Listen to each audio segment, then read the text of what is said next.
Hello, good afternoon. Welcome to Wembley Stadium for the second semi-final between Crystal Palace and Chelsea, an all-London affair.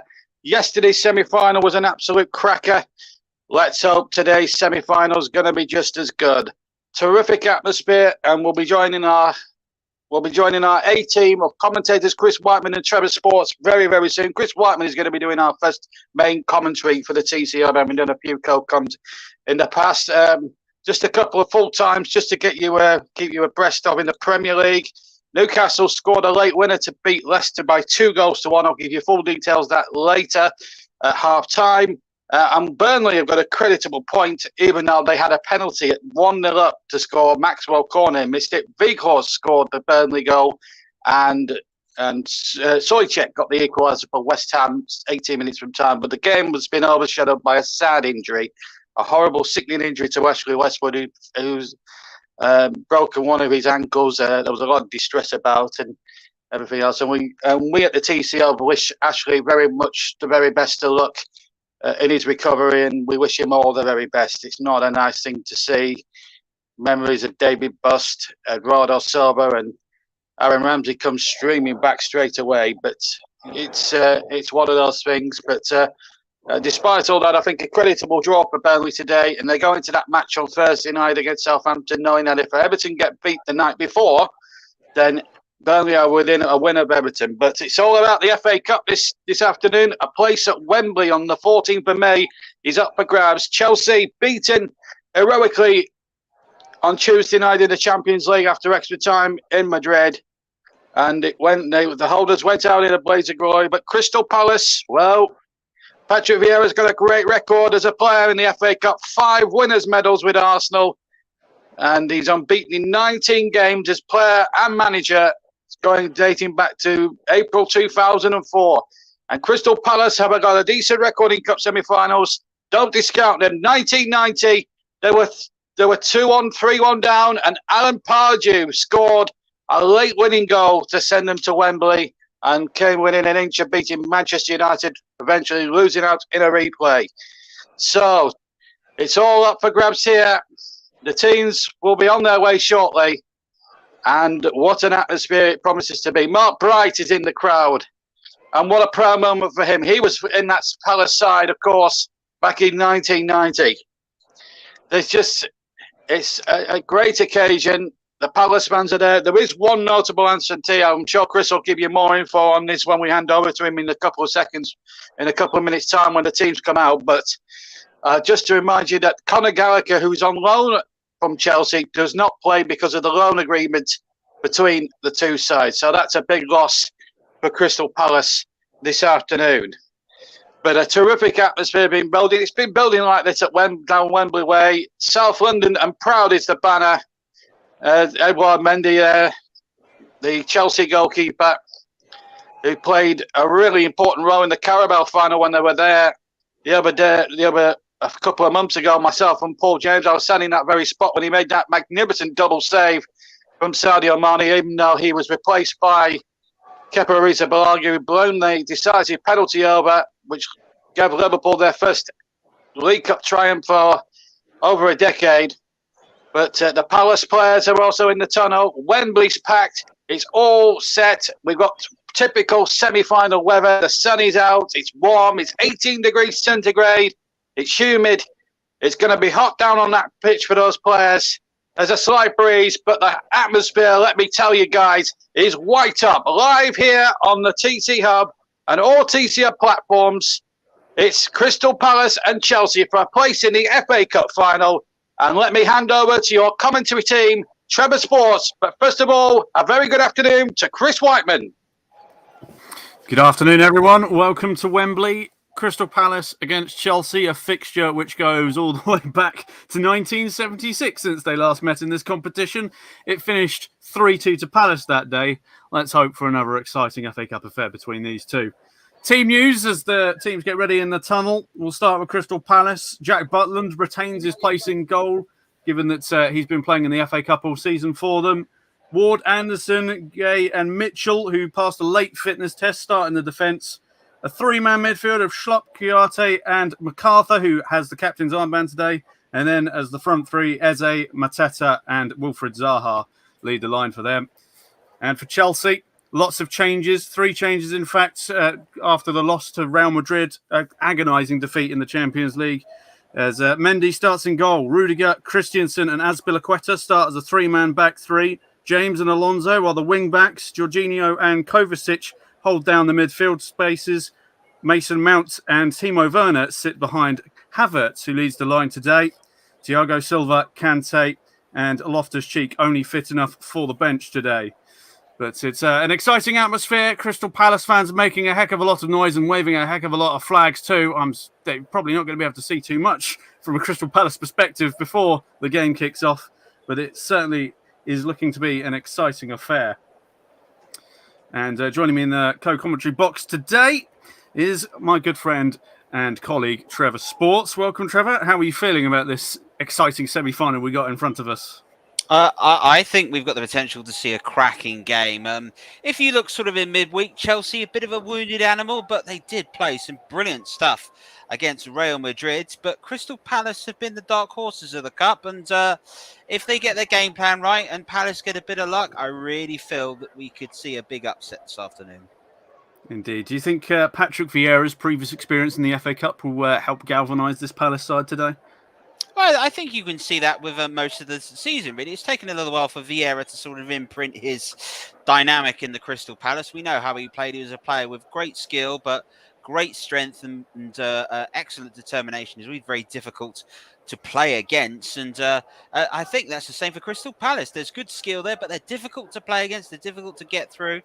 And he's definitely sort of got a good team building spirit in with this club. And all he's got to do is remember that potentially if Chelsea are just slightly rattled, this could be their day. Indeed. Of course, when it comes to the FA Cup, 4 substitutes are allowed and a 5th in extra time. Do you think that might play more into the hands of Chelsea? Obviously, they've got a lot of talent available to them on the bench, the likes of Silva, Kante, Lukaku. Do you reckon that will give them an edge, maybe going later on into the game? It may do, but if you saw what happened yesterday, the team that started with the weaker lineup got punished. So from Crystal Palace's standpoint, Chelsea very much have got the players to change the game. Palace themselves, I think, have potentially got the players to cause a difference before any substitutions are needed. Have you got any players to watch for either side? Any particular ones that stand out as the teams are now on the pitch as we go through this? Eberechi Eze for Crystal Palace, I think, is a brilliant talent. Really excited to watch him. I think he's going to be an excellent player. In terms of Chelsea, it's going to be interesting to see what they do because they're pushing their wing-backs a long way forward at the moment. Cesar Azpilicueta and Marcos Alonso essentially playing as left and right midfielders at the moment. I think for Chelsea, the key for them is going to be Kai Havertz. I think he's going to lead the line. But look out for Mason Mount. He's going to cause problems. For Palace, though, it's can they find their finishing boots? And Zaha can be a bit inconsistent. If he gets consistent today, it could be a great game. Well, Zaha on his day can be world class, and at Wembley he has a little bit of a love affair with it. He's done particularly well for Crystal Palace at Wembley in the past for them. See if he can sprinkle a bit more of that FA Cup magic. So we have all the players on the pitch. Referee Anthony Taylor is just walking around the centre circle, just making sure everybody's got 11 players on the pitch. Speaking of the officials on VAR duty, should we require it, is John Brooks. The linesmen, Gary Beswick and Adam Nunn. And then the 4th official is David Coots. So we are nearly ready to go. The atmosphere is electric. Got a few balloons on the pitch, which may cause problems should the ball bounce off them. Generally speaking, they are blue and red ones of Crystal Palace. Maybe looking to get an advantage. Of course, we remember the famous beach ball goal, which Liverpool suffered, although I think the goalkeeper, Jack Butland, has just put them to one side to potentially avoid that hazard later on. So we're just about ready to go. As Wembley is full to the rafters, certainly in the fan areas. There are still a few VIP seats left available, as I dare say they're probably just downing their drinks from at the bar and making their way rather gingerly to their seats. Referee is happy as we get set to kick off. As we take the knee. Obviously, racism has no space in this sport, or anywhere, in fact. So, 150 years of the FA Cup, and it's a semi-final to decide who will go to play Liverpool in the final. There's a lot of play immediately on that far side. And now back into the Chelsea defence. Here's Christensen, going back to his goalkeeper Mendy. Here's Rudiger, playing on this left-hand side as a centre-back, as he looks to send it forward. Looking for Havertz. Runs into trouble up against Ward. He's gone out for a throw. Ward throws it in fact. Here is MacArthur, the captain for today. The actual club captain for Crystal Palace, Milivojevic, is currently on the bench as the referee has blown his whistle. Just want to get rid of some of the balloons, which there are quite a lot that have been in the stadium. I think it might be a recurring theme, as it's a drop ball, just to get us back underway, as the referee wanted the balloons popped. As we pass the first minutes. Now, Chelsea, with that front three, they are kind of pressing quite high up. Do you think, Trevor, that Chelsea are going to look to press highly, or do you think the fatigue potentially from the Champions League might just allow them to give Palace a bit more time on the ball? I think if Chelsea are going to feel the fatigue, they're going to feel it later on in the contest, to be honest. I mean, let us not mistake, but for a moment of brilliance by Luka Modric, they'd be Champions League semi-finalists right now. But I think Chelsea's game is very much around that sort of high press. And you can see that perhaps in the choices they've chosen not to bring in Lukaku and so forth. They've got players that will work that line. The quick thing is for Palace, can they get with the ball in behind? Well, they nearly did there as Ward was marauding forward, as Christensen is having to hoof the ball over his head and out for a throw, just on the edge of Chelsea's defensive third. 2 minutes gone. If you want to sync your pictures with our commentary, currently on 203, 204, 205. So, Ward just having a quick chat with the linesman. I think there's more balloons they're having to wait for. It's going to be a recurring theme, that I feel. As we're ready to go again. Ward with one hand on the ball. Throws it in. Eze goes back on himself, back towards his defence. MacArthur. Now switching it wide to Gay. Being forced to go all the way back to his goalkeeper, Jack Butland. Jack Butland's having a bit of a interesting spell in his career. At one point was being pushed for England #1. Now he's kind of had a bit of a period in his career, obviously when he had time at Stoke, where he's been finding first-team football difficult to come by. Do you think this FA Cup run will do his confidence some good, as a long ball's gone over the top, but it's been dealt with by Christensen? What do you think of Butland, Trevor? Oh, well, if you'd asked me 4 years ago, Butland for me would have been my choice as England's #1 at the World Cup in Russia. But it turns out that Pickford was the chosen, and England went with that. It turned out to be the right choice, to be fair. I think Butland, yes, an FA Cup run is good, but this man needs to play top-flight football week in, week out. He needs to be a #1. He's got some skills and some quality there, but the inconsistency of just being the cup goalkeeper, I don't think is going to be enough for his career to thrive from. He's certainly shown in the past that he can be one of the best goalkeepers in the country, if not the best. So it's good to see him play nonetheless, as we've got a free kick just in line with the technical area on the far side in Chelsea's half. Eze heads over to take the free kick. Anthony Taylor's blown his whistle. So the ball looking to go in. Whipped in towards Kouyaté. Headed up, not quite away. Rudiger has a second go. Ball is knocked further away, but MacArthur is going to pick it up and send it all the way back to goalkeeper Jack Butland, who's had quite a few touches already. As Crystal Palace just having most of the possession in this first 4 minutes or so. Once again, going back to their goalkeeper. Long ball forward. Again, looking for Mateta, but it's come to Alonso now. Chelsea now looking to go back to their goalkeeper, although Christensen has said, no, I'll have that. Brings it to the edge of his box and plays it across. James being forced to play it into a dangerous position as Crystal Palace pressing quite highly up, forced to go all the way back to Mendy once again. Rudiger now with a little bit of time. Alonso once more. Back to Rudiger. Again, four Palace players pressing highly up. Rudiger sends it forward, looking for Havertz, and that's referee Anthony Taylor put his whistle to his mouth, but hasn't blown. Advantage played. Clever bit of play there. There's Mateta heading towards the corner flag. Up against Rudiger. He's got 2 Chelsea players on him. And Alonso has just about got it there, and the linesman has blown for a free kick in Chelsea's favour. Chelsea just under a little bit of pressure there. The high press from Palace this time.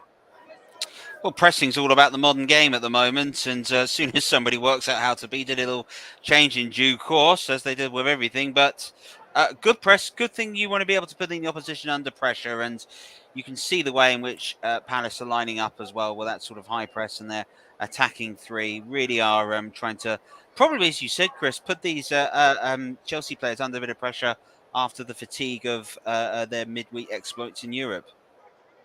Yeah, it's all the travelling involved, obviously coming back from Spain. Maybe a little bit of jet lag, perhaps, that they would have to shake off. Might be a little bit sluggish early doors. First 6 minutes, Palace have certainly enjoyed more of the possession anyway. Long ball forward looking for Havertz, but it's been headed off the pitch by Havertz himself. It's a throw on this near side. Just in line with the edge of the centre circle. Throws it forward, looking for Mateta again. Christensen has picked up the pieces from the rebound. Into Kovacic. Good 1-2 with Jorginho. And now James is looking to head down that far side into the Crystal Palace half. Got a bit of support on the right-hand side. Quick, clever passing. Mount's got his foot on the ball, but not quite as MacArthur gets a toe in. Looking for Wilfried Zaha. Clever feet. Looking to try and get the ball forward to Mateta. Mateta's got beyond Christensen. And his heavy touch just lets it go all the way back to Mendy. I think Christensen might have got a toe on that, in fact, as Mendy didn't pick it up. And now Rudiger looking to just get the ball forward. Gets it back from Mason Mount. And here he is again, Mason Mount, bringing it over the halfway line on this near side. Got MacArthur for company with him. Shows a clean set of heels, nearly getting past him. Leads him into Ward. Chelsea just quick passing, keeping possession. Kovacic. Jorginho under pressure, though, from Mateta. Has to go back to Christensen. Recycles it nicely to James. Chelsea just holding the ball on the halfway line here as their spell of possession is beginning. Crystal Palace just having to work hard to try and get the ball back. Here is Mason Mount. Gets it wide to Alonso. Heading towards the byline on the edge of the Crystal Palace box. Back to Kovacic. Jorginho once again. Kovacic quickly plays it back to Rudiger. And the ball comes back to Christensen in the centre circle. Sends it wide to James. See Patrick Vieira on the edge of his technical area, barking orders at his Crystal Palace players. Arms folded. Ball switched over to Rudiger in a little bit of space. Eze's come across. Rudiger looking for Mount. Wilfried Zaha's come back to collect the ball and he's got his team back possession and now he's on his way. Zaha in a foot race, just not quite quick enough to get there as Christensen positioned himself well. And now it's back to Mendy. Chelsea just growing into the game a bit, Trevor. Yeah, if you look at the midfield, it's lots of players that are very comfortable on the ball. And, you know, Reece James there at right back, he really impressed at midweek. And I think, as I said, Havertz is the key for getting this team going. It's just going to be a case at the moment, as you can see there, the moments Chelsea do lose it, Palace try to break forward. And again, Chelsea employing their press. Tactically at the moment, it's a real chess match. I think this game's got the potential to be a lot tighter than yesterday's match. Not necessarily as a degree to the quality, but of the way in which the two sides are playing. Ball nearly broke to Timo Werner inside the Crystal Palace box there as, well, Crystal Palace not clearing their lines, and now Chelsea have the ball deep in Crystal Palace possession. Mason Mount harrying. Now it's Kovacic looking to whip the ball in, looking for Timo Werner. Clever pass back to Mounts on this near side.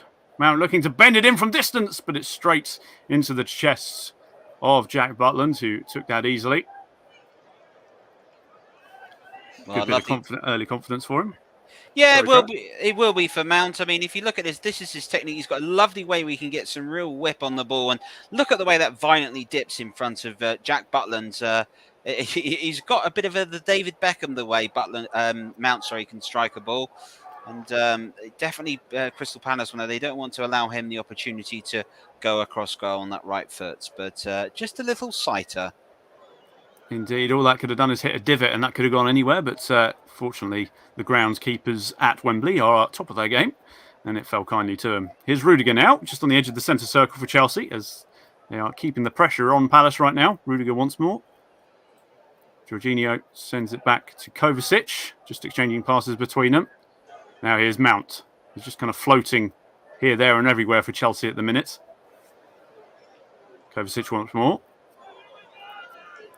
Lovely turn of pace. Kovacic just stumbling on the edge of the semicircle on the edge of the Crystal Palace box. Nothing given. And then a push over by Mason Mount on Eze. Gives away a free kick in Palace's favour. Well, again, quick passing again from Chelsea, almost unlocking the Palace defence, but they just about held firm here. Is this a foul, do you think? No, I don't think so. Yeah, I don't think you can give that as a foul, to be honest. Brush yourself off, mate, and get back on with it. Indeed, I did see a replay just after I asked that question, and yes, Kovacic did lose his balance. Longer studs may be required there. There's a long ball sent forward by Palace has gone out for a throw-in Chelsea's favour on the edge of their defensive third. Patrick Vieira once again barking out instructions. His career has certainly been building over time. Obviously, he's had a couple of spells in management before Palace. Obviously, he started it at New York City as part of the Manchester City setup.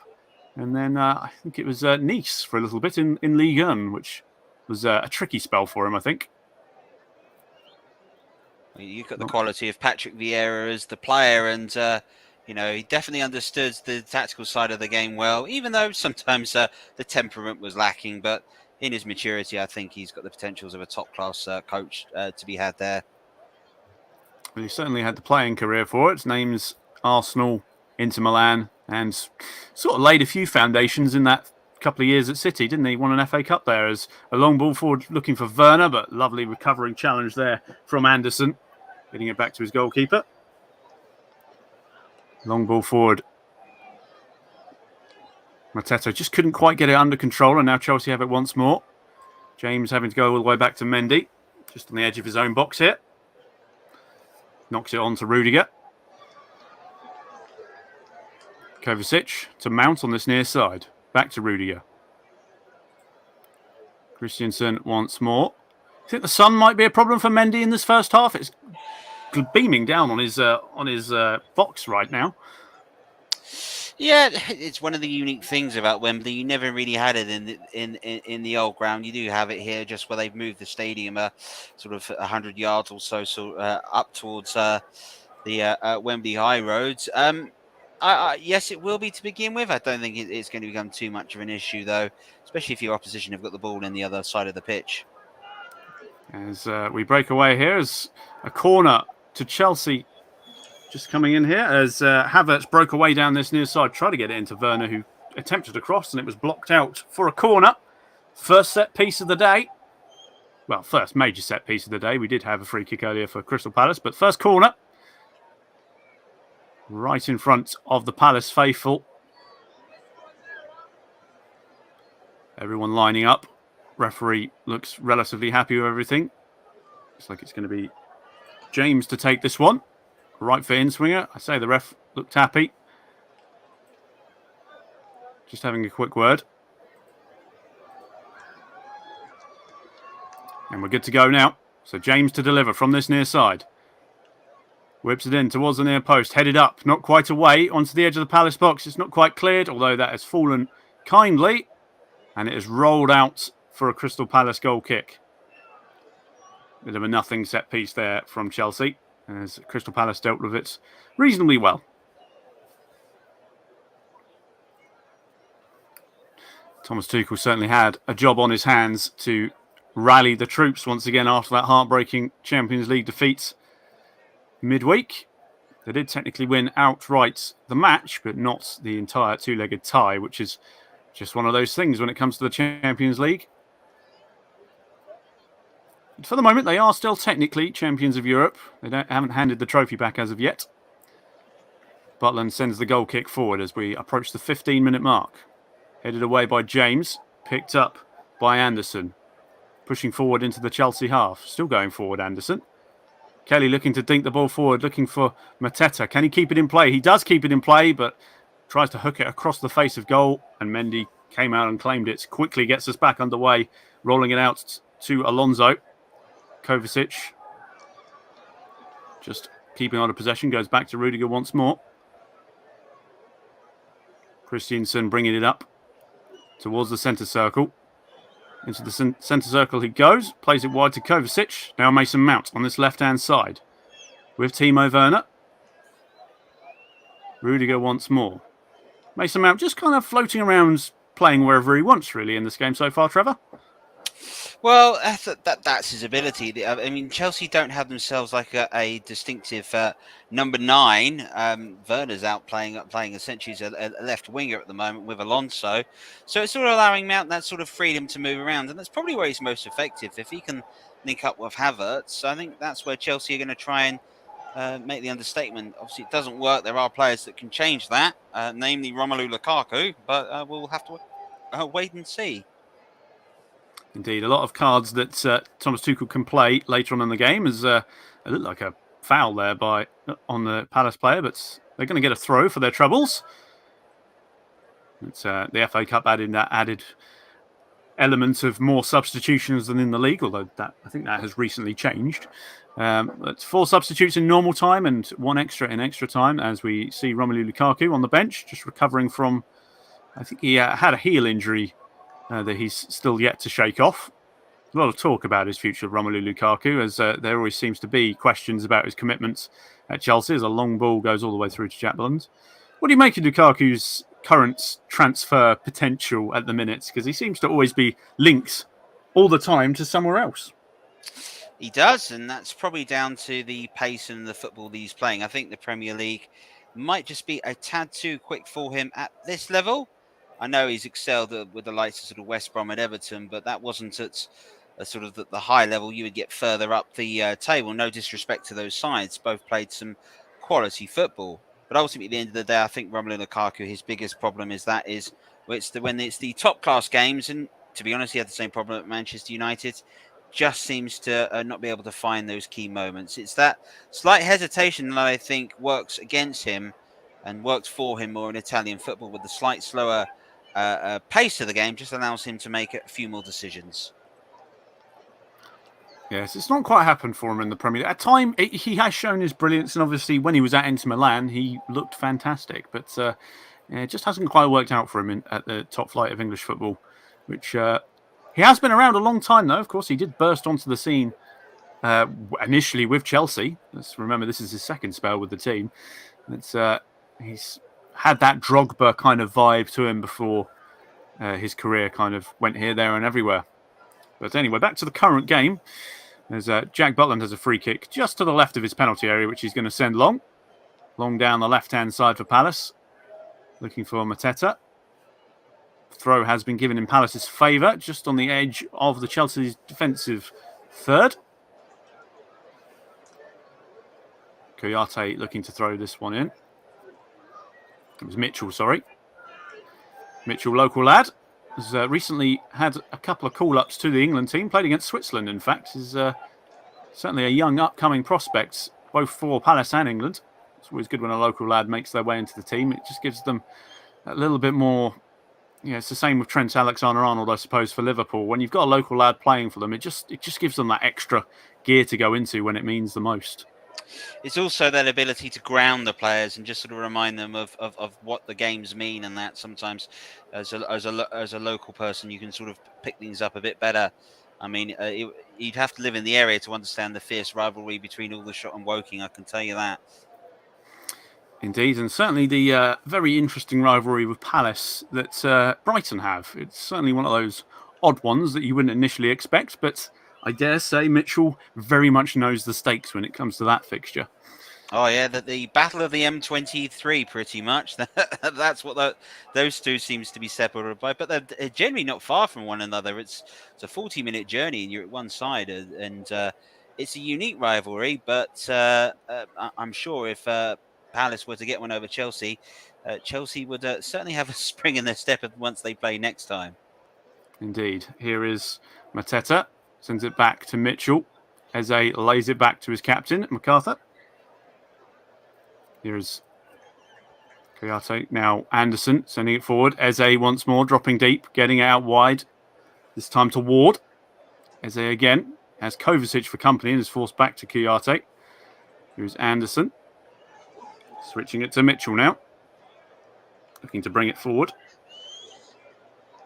As Chelsea get a toe in their own half, and now Kovacic looking to get the ball forward. Just can't quite get it to Timo Werner. Kouyaté with a wonderful interception. Mateta gets it wide. Schlupp. Mitchell once more in a robust challenge. I think it was with Jorginho getting involved there. Mitchell getting the ball off Patrick Vieira, who is still constantly throwing instructions out there to try and make some kind of difference. As we hit the 21st minute. Thrown forward, looking for Mateta. James gets it up the line to Mount. Mount can't get it past MacArthur, but has a throw.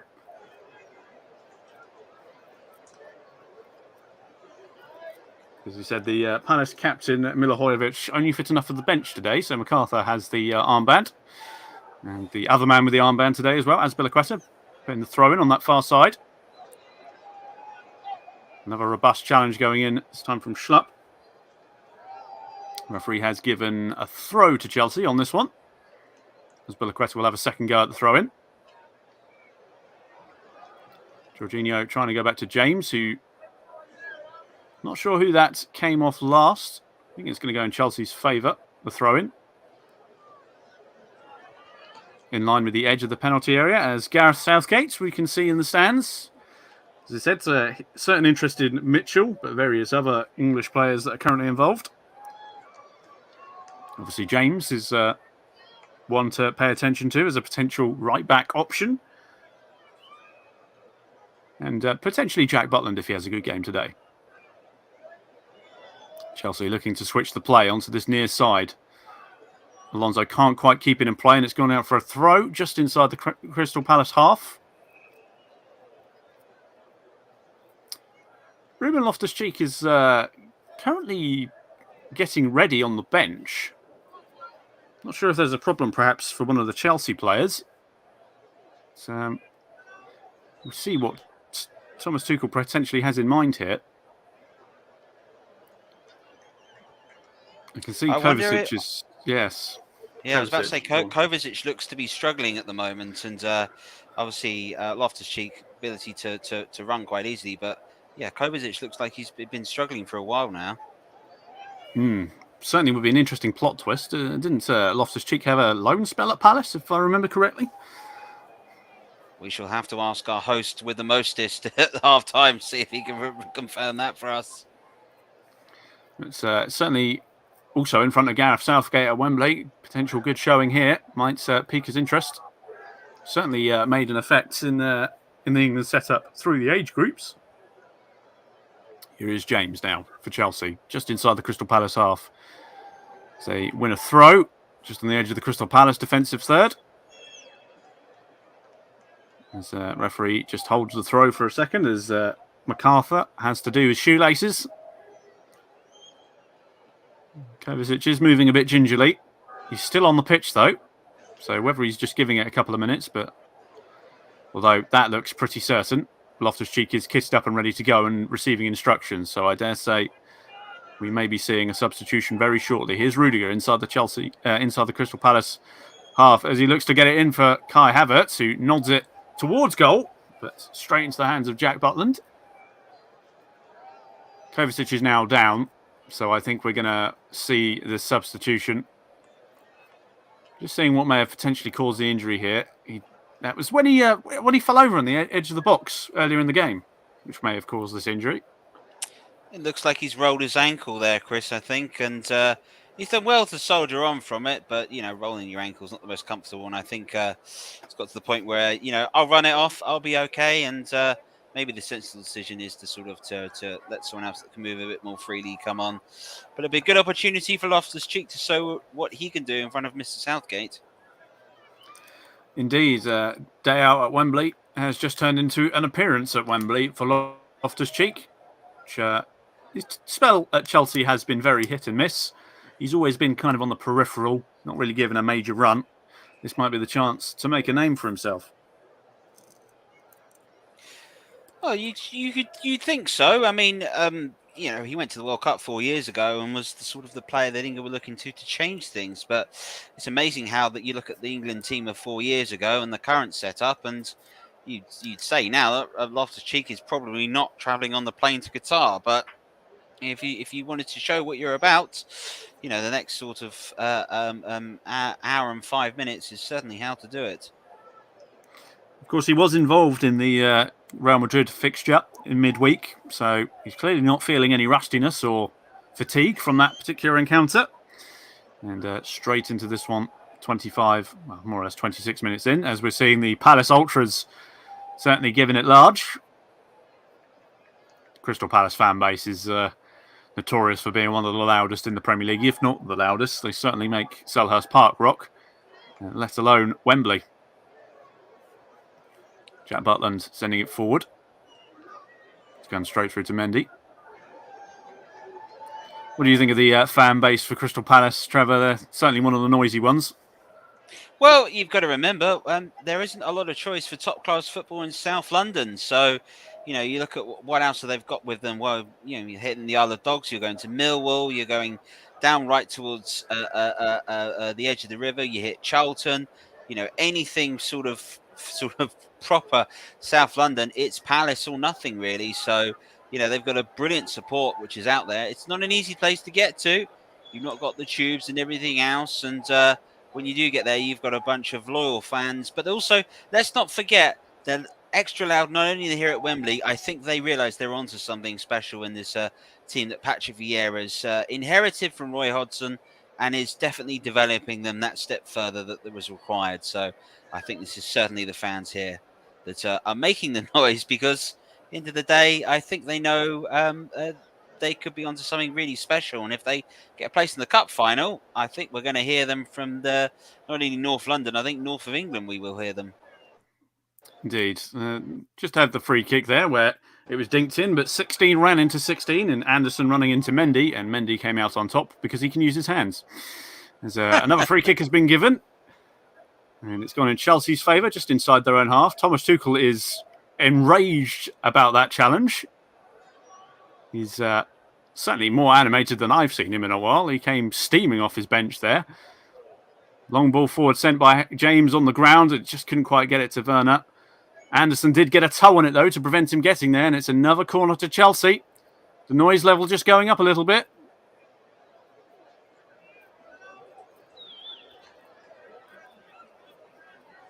Well, James had a dress rehearsal corner earlier on in the game.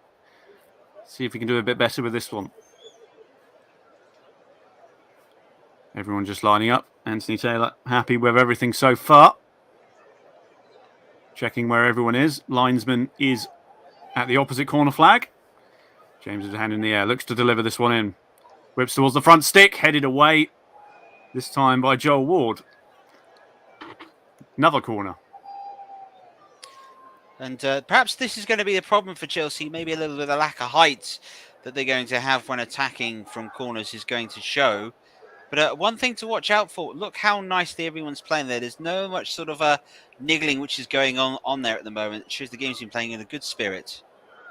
Ball's whipped in. It's rebounded to the edge of the box. Mount tried to get there, but Wilfried Zaha hooks it out of the box. And now Mateta gets it forward. Zaha knocks it on, gets it past his man. He's in a foot race once again. It's going to fall kindly to Ward. Zaha just can't quite get a toe on it, and it falls all the way kindly to Mendy. Quick counter-attack there from Palace, almost coming off. Oh, brilliant work there by Crystal. And it's been the whole part of the game here, Crystal Palace, looking to play Chelsea on the counter-attack. And I think, Ward, that was an excellent idea to find Zaha, but, just sort of the pace of the defender was too much in the end. It's now Timo Werner Heading down this near side, heading to the byline, looking for bodies in the box. Cross goes across, and it was a horribly scuffed volley from Azpilicueta. That's going to be one for the gaff books as it skews slowly, not particularly handsome, way wide, closer to the corner flag than goal, unfortunately for him. It gets ironic jeers from the Palace fans, and it was, well, Paolo Di Canio-esque in everything. Well, it wasn't even remotely close. It was flat off his knee there. I mean, we've already seen one of the all-time great volleys scored at Wembley yesterday by Sadio Mane. I like the idea. The execution has a little bit to be desired on that one. But if he puts out the back of his mind and scores another beauty like that, I think we'll turn around and say fair play. Indeed. As we've seen Vieira talking to his assistant manager, making sure everyone's happy about how this is going. Half an hour in, Palace, I think, can be pretty happy with how they've played so far.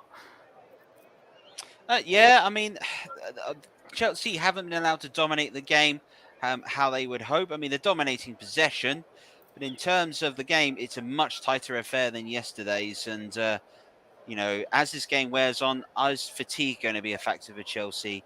At the same time, will it affect Crystal Palace because they're having to chase the game so much at the moment?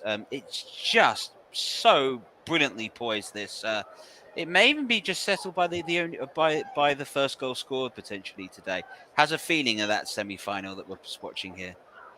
Or it could open the floodgates. You never know. This is the FA Cup.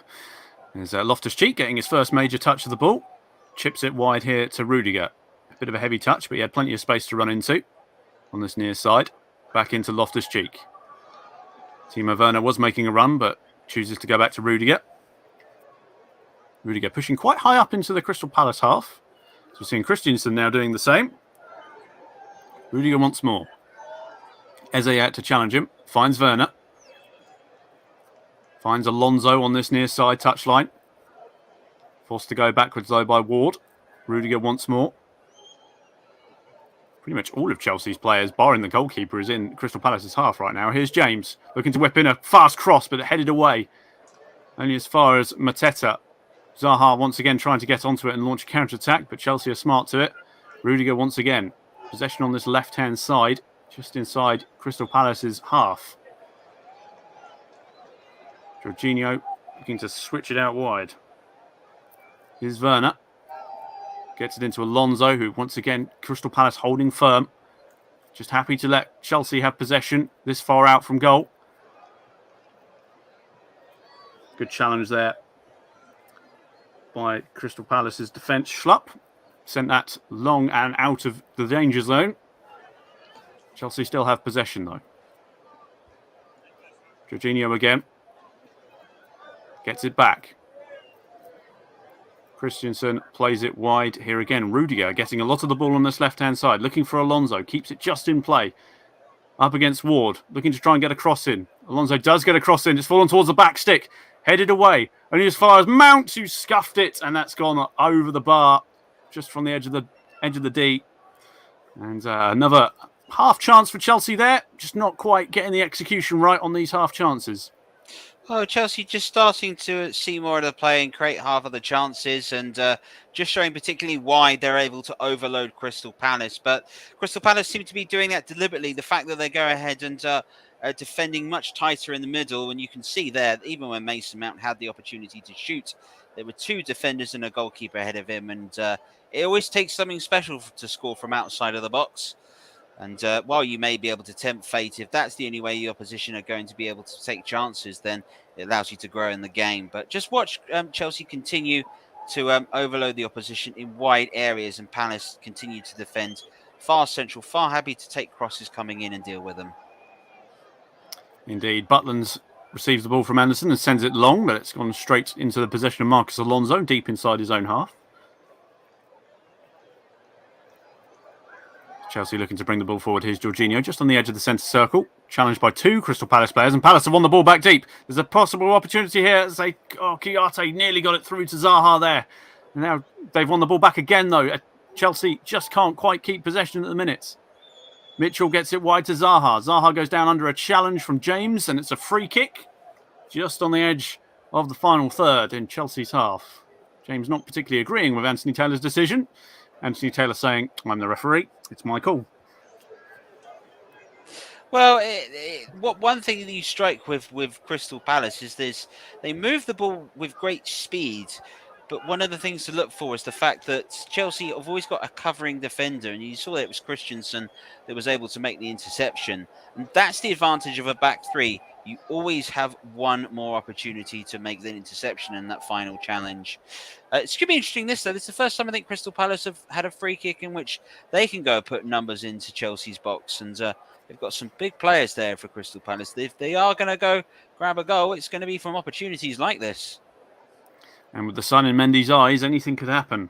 So Eze stands over the ball, looking to whip the ball in. Eze delivers towards the back stick. Headed away, it's fallen. Kouyaté! That's a great save from Mendy. Oh, it's off the post! It's fallen for Kouyaté again. Palace nearly scoring. It's Zaha who's in an offside position. And goodness gracious me, we nearly had the first goal of this semi-final.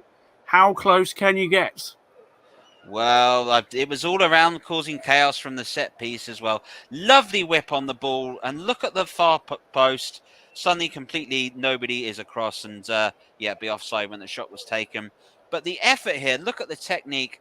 Catches it just brilliantly. And I think Mendy here has got two hands across that. Has actually made a really, really good save. Great football. Yeah, the offside flag going up for Anderson on the rebound where he hit the post. So that wouldn't have counted had it gone in. But it was indeed a fantastic save from Mendy, given that he had maybe half a second to react. Came through a lot of bodies as Chelsea get us back underway. Christensen looking for a pass is Rudiger. Looking to bring the ball forward for Chelsea. Schlupp gets a toe on it, so now MacArthur runs into trouble in the centre circle. Now a ball forward, looking for, well, it was nearly through to Havertz. And now MacArthur is on the ball once more, again for Crystal Palace in his own half. Runs out of options and forced to go back to Anderson. He now finds Kouyaté for Palace. Bringing the ball forward, looking for options. Dinking it forward, looking for Ward, but that's got too much on it. And it's going to go all the way through to Mendy. Quickly picks the ball up and immediately rolls it out to Christensen in the middle of the pitch. Christensen again. Just exchanging passes with Jorginho. And then forced to go all the way back to Mendy once more as Crystal Palace just that triangle three, just pushing forward, just forcing Chelsea to go backwards. As Rudiger once again. Rudiger seems to have seen a lot more of the ball than anyone else, it seems, at left centre-back, which may well be alarming. Good turn by Werner. Gets past his man. Advancing forward into the Palace half. Oh, it's fallen kindly. Havertz goes down on the edge of the box. Is that a penalty? He's given it the other way and it's a dive. Havertz is going to go into the book for a dive on the edge of the box. That is a brave call by Anthony Taylor. Well, you can see the frustration on the Chelsea players. I mean, let's have a look at this. Oh, clean as day. That's a great spot by Anthony Taylor. Yes, that's a dive. You can just see it. He just gets a leg out, but there's no contact. Havertz is looking for that. That's the right decision, and that's an excellent spot by the referee. That's simulation booking all day long. Good spot by Anthony Taylor. And, Havertz goes into the book for simulation, as per the rule book. And, that could have been a controversial moment. I dare say VAR may have bailed him out had he missed it, but he was spot on with the decision. As Butland sends the free kick long. It's going to go straight through to Mendy.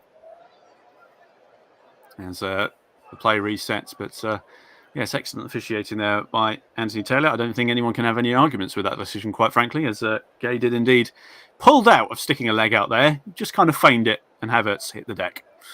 It would have been a tight call. Should he have called it as a free kick or a penalty anyway, because it was right on the line. So either way, we don't have to worry about that too much. As Christensen looking to get the ball forward. Here's James on the far side now for Chelsea. Looking for Havertz once more. Forced to go back. Jorginho switching the play. And once again, Rudiger picking the ball up on the halfway line on this left-hand side. Looking to dink the ball forward. Looking for Havertz. Can he control it? Not quite. And it's rolled all the way through to Jack Butland. Deals with that nicely. So we just entered the 39th minutes. Your thoughts, Trevor? Well, one of the things to notice with Chelsea is when they have possession, their three centre halves are moving to a two, and Rudiger's allowed all the space in the world And from Crystal Palace's standpoint, they're quite happy for him to spray passes around there. They don't see him as a player that can unlock the killer pass, not like a Havertz or a Mountain Company at the moment. And it just goes to show you, really, the best chance has fallen to a Crystal Palace player at the moment. And the way in which the game's gone, you can certainly see why. Indeed. Now Schlupp looking to get the ball forward. This far side, here's Wilfried Zaha just on the edge of the Chelsea box, trying to get past James, but James manhandles him well and fairly. And he's won his team a throw by kicking the ball out off Zaha. Azpilicueta goes across to take the throw as we hit the 40th minute. We've got 5 minutes to go in this first half, which has been an intriguing encounter so far, with only one real major chance. But both teams just feeling each other out this first half, it seems. Jorginho plays it back to Azpilicueta. Azpilicueta knocks it long, looking for Rudiger. Headed back into the danger zone by Ward. Headed further forward, looking for Timo Werner. Anderson looking to head it down to Mitchell, who has control of the ball. Clever feet. Dinks it forward on this far side, looking for Mateta. Can he get there first? He does get there first. Is that a corner? The referee has given a goal kick, I believe. Close call, that one. Mendy takes it quick. Trevor? Well, Reece James there is the one player that, Karim Benzema specifically went over to shake his hand with, and he's looked such composure on the ball at the moment from that right back position. The moment Wilfried Zaha is trying to play down there and can get nowhere near anything that Reece James is doing. Have an outstanding game thus far. Certainly causing headaches when it comes to choosing the right back for England for Gareth Southgate. It's very much the conversation is attack versus defence in terms of who do you pick as your right back, because obviously Trent Alexander-Arnold, one of the best attacking fullbacks. James, of course, is very good on the attacking side of things, but I think he probably edges it defensively. And that is a conversation that many England fans, Liverpool and Chelsea fans will have. A bit like Gerrard Lampard, really. It's getting that kind of scenario, that one. Here is Mason Mount. As long as we don't play three right backs, I think we'll be fine, Chris. You never know. The heat in Qatar could cause interesting decision making. Here is Alonso on this near side. Plays it back to Rudiger once more. He's probably had more touches of anyone else, let's be honest. Ball switched across to James. Now, Jorginho plays it into Mount. Was looking for Werner, but Loftus-Cheek in a battle of midfield. Eze wins it back. Now Wilfried Zaha hasn't got much support in front of him, but he's won another free kick just inside the centre circle. Christensen gave it away, although I don't think it was the cleanest challenge on both accounts. A bit of a clash of knees. He's going to feel that at half-time. Get a nice back on that as quick as you can. As, Anderson is looking to send the free kick forward. He does send it forward, looking for Ward on the run on this near side. Alonso forced to clear it, and it's come off of Ward in the end. Gone out for a Chelsea throw just by the corner flag, this near side. Alonso throws it into Christensen. Rudiger now. Here's Jorginho, just bringing it into his own box. Lays it off to Christensen, switches it across to James. He's got Wilfried Zaha closing him down all the way. Azpilicueta now. Looking for Mount. Azpilicueta trying to send it forward to Mount, but couldn't quite get there ahead of Anderson, who hooks it back over his head and into the Chelsea half. Gets another toe on the rebound. Mitchell now gets a foot on it and calmly sends it back to his goalkeeper. Here is Anderson again. Notice that Kouyaté for Palace has dropped back as a third centre-back a lot of the time this half. It's certainly giving Crystal Palace a lot of options formation-wise with him doing that. Yeah, both sides playing very fluid formations and really overloading the middle of the pitch. But the one thing to look, as soon as there's the slightest sort of error that comes from Chelsea in the position, look how quickly the likes of sort of Eze and Zaha are getting on the ball and starting to make things happen for Crystal Palace. It's the one thing that you do notice around the game as well is in the last sort of few minutes, the pace has picked up a bit. Of course, half-time, I'm sure they've got their eyes on the half-time break. But I think if either side can get a hold of the ball and increase the pace in which they can move it, then I think that'll be the key to unlocking this game, because there's so many bodies in the middle of the pitch. It's so difficult to do so. There's a ball thrown in. Anthony Taylor's not happy with something. We're going to retake this throw on the 44.5 minutes in. Mitchell throws it long, looking for Mateta. Christensen has sent that high and up the pitch. Anderson's headed it back wide towards Mitchell. MacArthur hooks it forward, looking for Zaha in challenge with James. James then proceeds to hoof it down the touchline. It's gone out for a throw just inside Palace's half. As we're about to hit the 45th minute. Not sure if there'll be much in the way of injury time. Maybe a minute or two at most. We haven't really had many stoppages. And it is 2 added minutes. Well, you can see all the players here that looks as if they're prepared for half-time. They fancy a cup of tea and a chance to go again, I suspect, at the moment. Indeed, although it is the perfect time to score a goal because it can be a real momentum shifter as Kouyaté goes down under a challenge. And now, I dare say, everyone's just going to take their time taking this free kick. Anderson's going to just waltz up to it. Maybe launch one last long ball into the Chelsea area. Looking for that man, Mateta. Anderson still pointing, pushing people forward. Anderson sends it long on that far side, looking for Mitchell. Can he get there?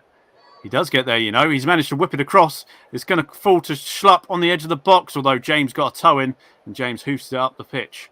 Fallen to Anderson, who hooks it forward once again, looking for Mitchell once more, who's still pushed high up. It's a throw to Palace, deep in the Chelsea half. Is there one last chance, perhaps, for Palace to create a goal here?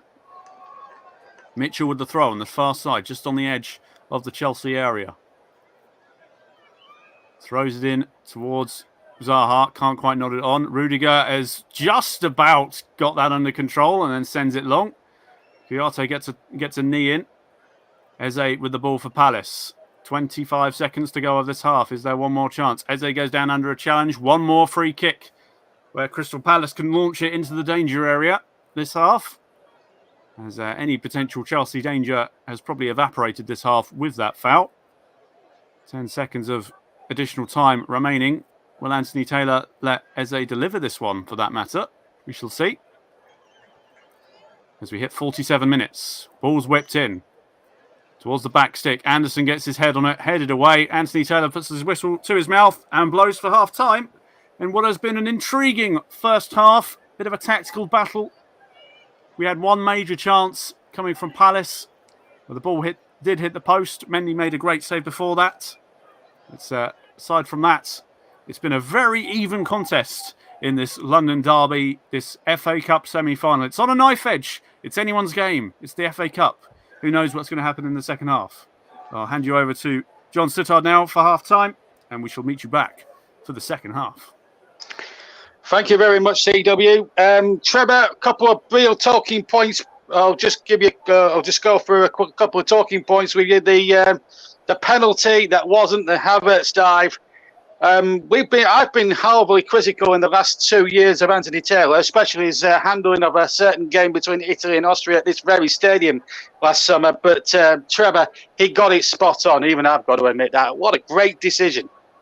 Yeah, absolutely no hesitation in the decision. And as a player, that's what you want. You want your official to make their decision straight away. There's no deliberating or no sort of debating. That's it. And what's going to be good for it? He's seen it. He's spotted it. He's in a good position. You look at him where he's running back in. He's in a good position and able to make that. So well done, referee. That's great refereeing. We don't always do this enough at football, do we, John? We don't always say that's good officiating because officials can have bad games.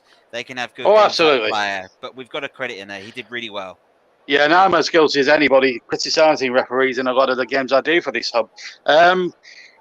Crystal Palace, you could say, have had the best chance. That save from Mendy was absolutely superb. I mean, it's not as good as the one he pulled off in the Carabao final, where he made one of the saves of the century, as far as I was concerned. But the save he made from the edge of the area was unbelievable. Yeah, it wasn't quite Gordon Banks-esque, like your screaming goal as the shot arrives. But in that situation, you look at all the bodies in front of him. You know, this is why Mendy's comes to the forefront. We all thought Kepa would be the man. But the save he does here, the key to that Mendy does well is his ability to spring and react quickly. And I say that because you think as a goalkeeper, that should become a guarantee. The ability to react quickly is very difficult in goal when you're a big man and you have to launch your frame across the ground.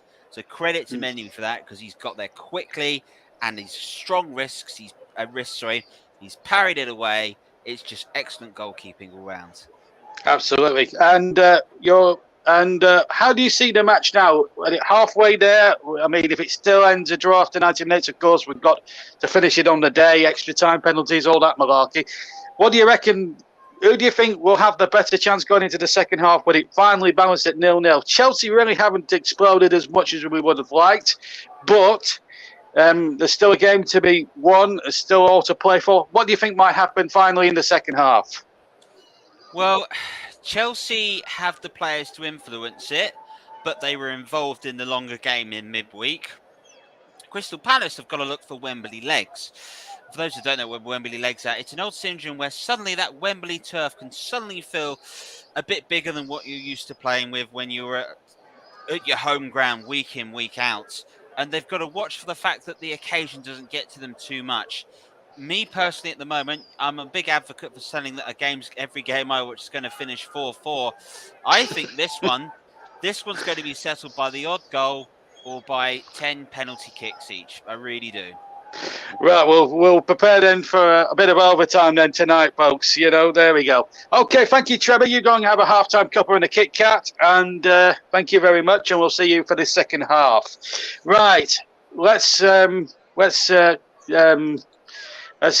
keep you abreast with what's been happening elsewhere in the world of football and the world of sport, because we've got a 10-minute gap to fill. So, Premier League results, two games have been played today. Newcastle United 2, Leicester City 1. A comeback victory for Eddie Howe's men.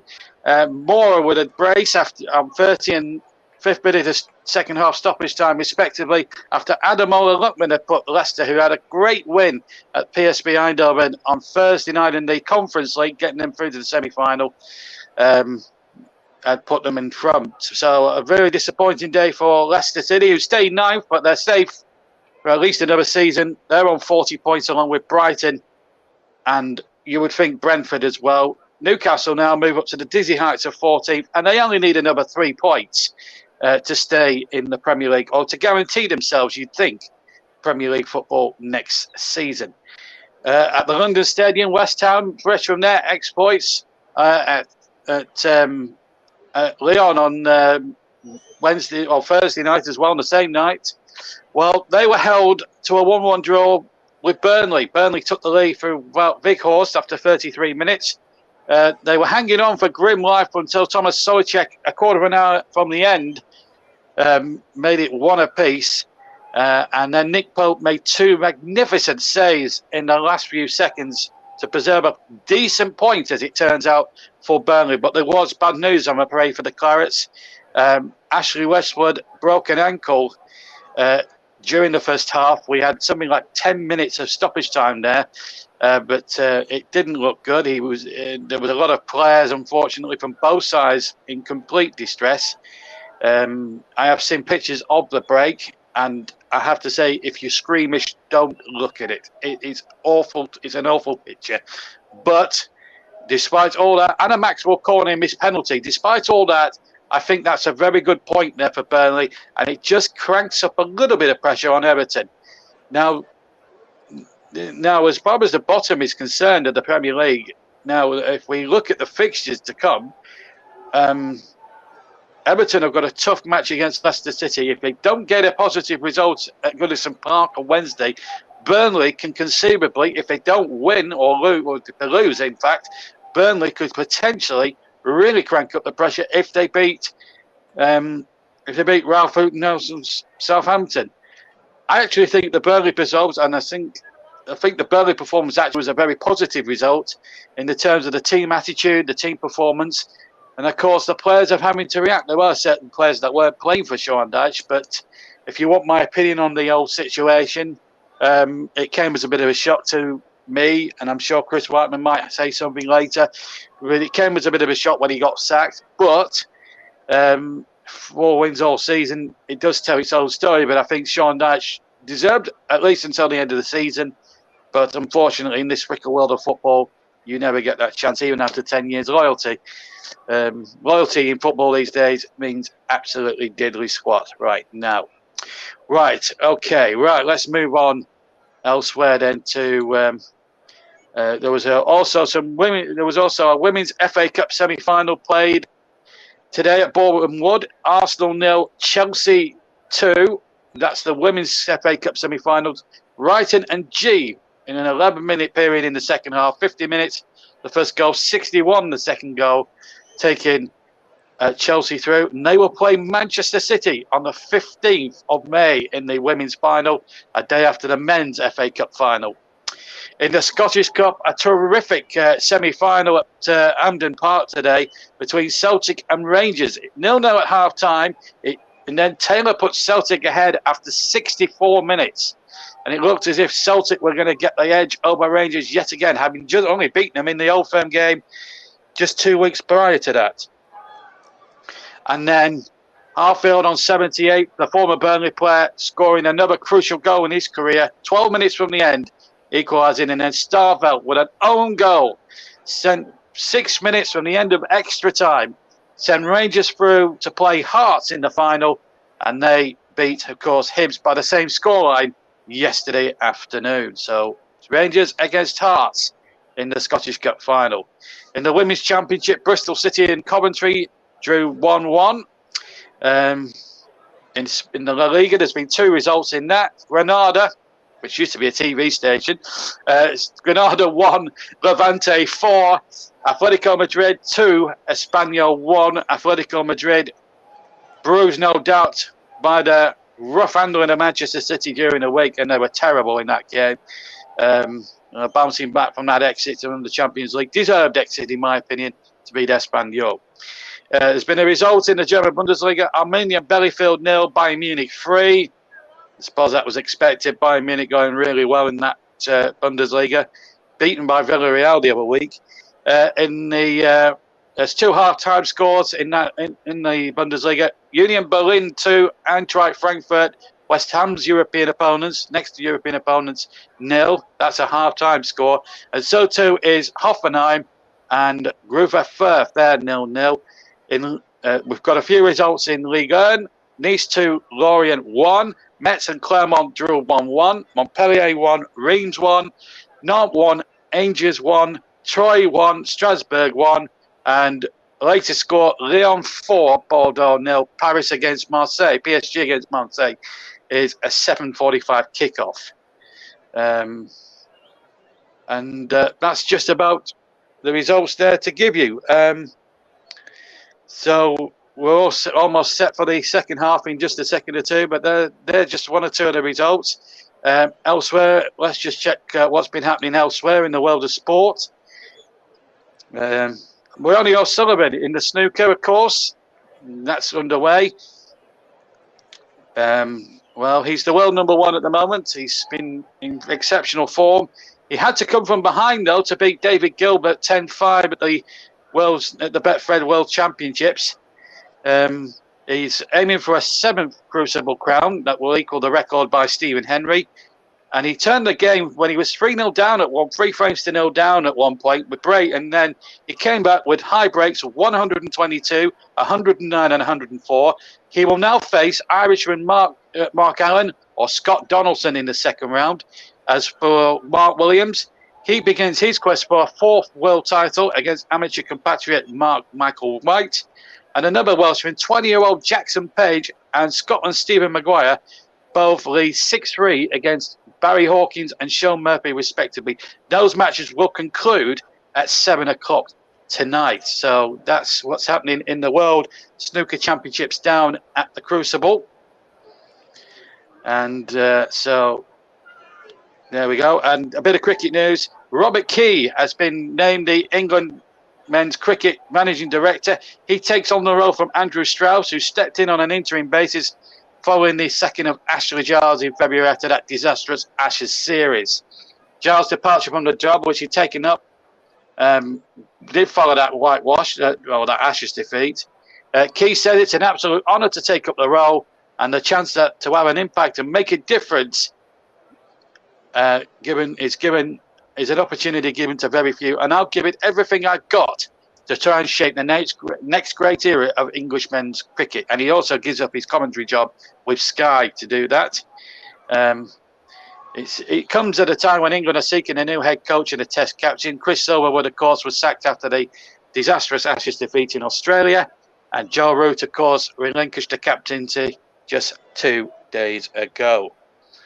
So we're all set to go in a second. We'll wait for the teams to come back out. 0-0 if you've just joined us. And we've had some terrific action, of course. But just to remind you, Ronnie O'Sullivan through in the snooker. Celtic are out, beaten by Rangers in the football. And it has been absolutely brilliant. Also, tennis, just to remind you that Joe Salisbury and partner Rajiv Ram have won the Monte Carlo Masters Doubles Championship. They beat 6-6 Juan Sebastian Cabal and Robert Farrow of Colombia 6-4, 3-6, and 10-7 to win it. In a clinical display, they excelled at both the net and the overheads. Salisbury did. Ably supported by Ram's powerful serving and volume. They claimed their first ever clay court title as a pair. So a nice bit of British tennis news there, and maybe British tennis after a long, long time is in completely rude health. So we're waiting for the second half of this FA Cup semi-final, which has been pretty good in the main. And of course, if you fancy a bit of of course, there's Irish Grand National Day tomorrow. Of course, that's on television tomorrow at 2:30.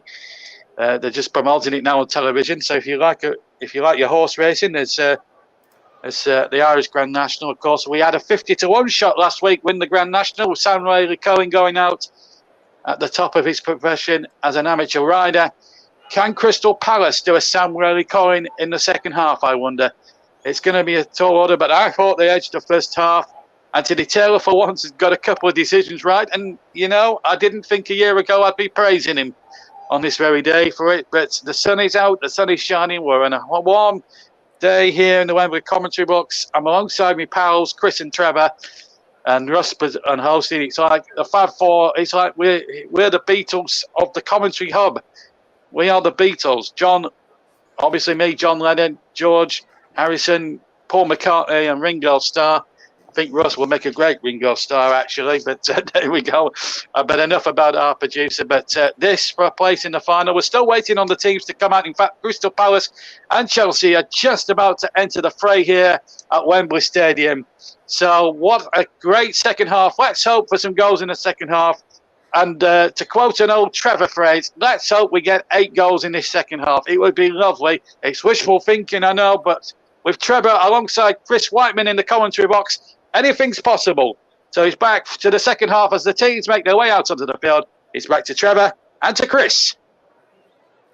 Thank you, John. It's good to be back. It's certainly great to be leading commentary for the first time in a long time for myself. And talk about the FA Cup magic. It's definitely got to be magic if JB is praising Anthony Taylor. That is a definite bit of magic right there. So, no changes that we know of going into the second half. Obviously, we did have that one change during the first half, and Kovacic made way for Loftus-Cheek. And we get underway as Chelsea now attacking the goal to our right. Palace attacking the goal to our left. Get us back underway. There's Rudiger once again on the ball. Is Chelsea just holding it in the back here? And what do you think, Trevor, will be the major things that may affect the second half? Well, I say that as James is just bringing the ball. No, Loftus-Cheek, sorry. Bringing the ball forward. Just thought for a moment there we might get a chance. Still ball going forward by Havertz. Havertz still going. Clever feet. Gets to the byline. Whips across in towards the back stick. Headed up. Not quite away from Anderson. Headed away by Mitchell this time. I'll break to you in a moment, Trevor, once we get a brief moment where play dies down a little bit as the tempo has started at a frenetic pace. As Chelsea just lose out on the ball there. So what do you think are going to be the major factors in this second half, Trevor? if Trevor has taken his microphone out of his tea. No. I was so mesmerised the fact that apparently Dickie Davis is also John Lennon. It just completely caught me by surprise there. Do you know what the big thing this game needs is pace? There wasn't enough of it in their first half. Probably down to the way that the formations were done. Thing is, though, if you look at it, a lot of the times Timo Werner has found himself in great positions, but there's a line of midfielders that Chelsea have not been able to see him. He's gone more central now. That's a definite change Chelsea have done in the second half. But Crystal Palace, the fact that Chelsea may have been dominating, but they've had the best of chances, they might be quietly confident. Indeed, as Alonso looking to try and get a ball into the box. Checks back on Ward, but still forced further back this time by Kouyaté. Here is Rudiger on the far side now. Christensen just inside the centre circle. Gets it out wide to James. Now Loftus-Cheek. Azpilicueta on this near side touchline. Has to go back to James. And now Christensen just inside his own half. Looking to bring the ball forward. As all 10 Chelsea players are, outfield players should I say, are in the Crystal Palace half right now. Very attack-minded. James going back to Christensen once again. Christensen just holding the central defensive role. Here is James once more. Jorginho switching the play out wide. Here's Mason Mount. Goes to Rudiger once more. Rudiger looking to switch the play. Cleverly done. Azpilicueta with a lovely touch, but still forced to go back a bit to James. Loftus-Cheek once more. Looking to try and cut the defence. Cut a key pass through, but still Crystal Palace hold firm.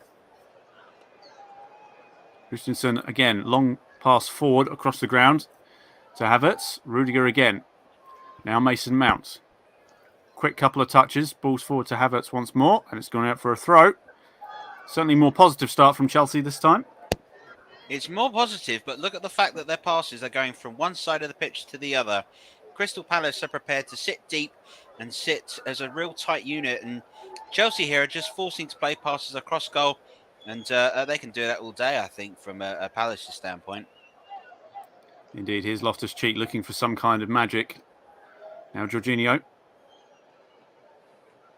Rudiger once again involved. Getting out wide to Alonso. Jorginho once more, forced to drop deep. Here's Werner, looking for Havertz. Now here's Mount. Can he get a deep cross in? He's looking at it from distance, and he's fired that one over the bar. Well, it was a half chance, that one. Crystal Palace again, quite happy to let Chelsea shoot from well outside the box. You can get the angles right with that one, as that one goes very high, and somebody in the crowd didn't quite have the hands to catch it either. They just kind of slept it away. Disappointing. It's not quite like the cricket. No. You would have saw that caught, and there you go. You would have seen him gone. One of the things with that chance by Mason Mount, it's frustration. It's the fact that you're continuing to have possession, move it around, but you can't find space inside the final third. And that's where Mason Mount, perhaps showing his sort of young, sort of the virile of youth, the fact that he got a bit frustrated there. Indeed. Here is Alonso. Gets it back to Werner, just on the byline here. Cutting inside. Though he's met by MacArthur, who wins the ball cleanly. Gets it wide. Now Mitchell. He's got the afterburners on. Can he create something here? He's cut off by Azpilicueta. He's a seasoned veteran at this point. Has won everything you could possibly win at club level now for Chelsea. It's quite the storied career, Azpilicueta. And Chelsea first signed him. I don't think they could have considered how successful he would be. There's James... Oh, lovely check inside of Zaha, inside his own half. Finding a bit of space for Rudiger. Who's challenged by Eze. Forced to go to Werner. Back to Rudiger once more. And Christensen again. James on this near side, just bringing it over the halfway line now. Pushing centrally. Werner taps it back to Jorginho. James again. On this right-hand side. Azpilicueta hugging the touchline. Loftus-Cheek, just behind him. Loftus-Cheek, quick 1-2. There's a chance. Loftus-Cheek, he's put in a lovely ball towards Timo Werner, and it's hands on it by the goalkeeper, Butland. Half-hearted appeals for a penalty there, but I think Butland had it covered between him and the defender. But it was an excellent ball there through by Loftus-Cheek. First major chance for Chelsea, that one. Very good chance created. It all comes from the fact that Reece James is quite happy to push forward, and with his quality of movement is definitely there to make chances. The pass through at the moment here, Loftus-Cheek has found Werner. This has been Chelsea's problem. Werner made these great ones in the first half, but no one picked them up. Good strength shown there by Kouyaté. Lovely strength one-on-one. Well, the ball's dinked over the top again for Timo Werner, who's definitely making more aggressive runs this time. Has to turn inside the box, back across the byline to Azpilicueta on this near side. Chelsea again forced backwards to Christensen. Rudiger now, and he's going to shoot from distance, Rudiger. He does like those ones, and it's gone a long way to the left of goal. Not on target, not particularly difficult to deal with for the goalkeeper because he just watched it go very, very wide. Well, couldn't lightning strike twice? Probably not, judging by that effort in all fairness. But I think the things that Chelsea need to realise is Rudiger's not terribly comfortable when he pushes up and plays the ball. Reece James is, and you can certainly see Chelsea favouring more playing up through the right-hand side, as I think Patrick Vieira is preparing to make a change, Chris. It does. Jordan Ayew is kitted up and ready to go. It's just a case of who is he going to come on for. He's a striker. As Eze goes down under a challenge from Rudiger, and a free kick for Crystal Palace in a decent position for swinging a ball in for a cross. As Patrick Vieira just in discussions with Jordan Ayew as to what he wants to do. He's got 4 fingers up, so potential front 4 perhaps. That would be bold. Maybe he's telling him the amount of goals he wants him to score in the second half. That would be, I mean, if that works, that would be a tactical masterclass. Anyway, Eze standing over this free kick. Looking to whip it in. Whip it high towards the back stick. It's gone towards Kouyaté, who heads it towards goal. It's high up and looping, and Mendy has got 2 hands on it. Both feet planted on the goal line and quickly getting it away from goal. Still got it in his hands, though. He thought about trying to launch a counter-attack, but his teammates weren't quite hustling quick enough. In the end, he rolls it out to James. Well, one thing Chelsea did with that free kick is they had set such a high line, obviously learning from the previous errors. Palace do look a real threat when they do have set pieces, and that was an excellently whipped free kick, and definitely we've seen it. You know, Liverpool and Manchester City thrive from set pieces, but obviously Chelsea deciding to eliminate that by go wide, but just another warning sign to Chelsea about the giveaway fouls. Loftus-Cheek was marauding forward there, but a free kick has been given in Crystal Palace's favour, as Azpilicueta was a little bit late to the scene on that one. It's Gay who's gone down. Yeah, he got his toe to it first and then proceeded to be body checked by Azpilicueta, which Anthony Taylor was quickly on top of. Substitution is now taking place, so it's Jordan Ayew who's coming on for Palace. Who is he making way for? Well, it's going to be Mateta coming off. So he's had a bit of a difficult game, Mateta. That's Jordan Ayew coming on. Could make a difference, perhaps. What do you rank of the substitution?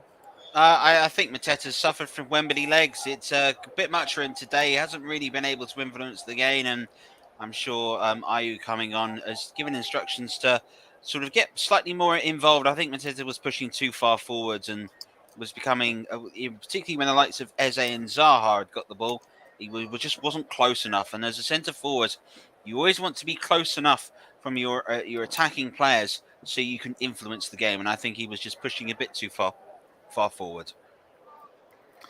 Well, first roll of the tactical dice by Patrick Vieira. Both managers having used one substitute already. They've got another 3 in regulation time. And of course, if it does stay 0-0, which there is the potential that it stays 0-0 at present, we will go to extra time and potentially penalties. A perfect way to round off your Easter weekend. Long ball forward. Cut out by Anderson. Anderson looking to try and get the ball forward for Crystal Palace. Was looking for Jordan Ayew, but it's cut out. And it's going to be a throw just by the touchline. Well, the technical area, should I say, as Patrick Vieira just still in discussions with his captain, MacArthur. As we hit 55.5 minutes, first 10 minutes of this half of, I must say, they've flown by. It's been a very aggressive start from both sides. Just need to create a major chance, really. We have had one for Chelsea, but there's a bit of a rugby challenge on Zaha goes by. Probably a little exaggerated. Rudiger basically out-muscled Zaha. Long ball sent forward. Mitchell's going to let that one go out and take the throw.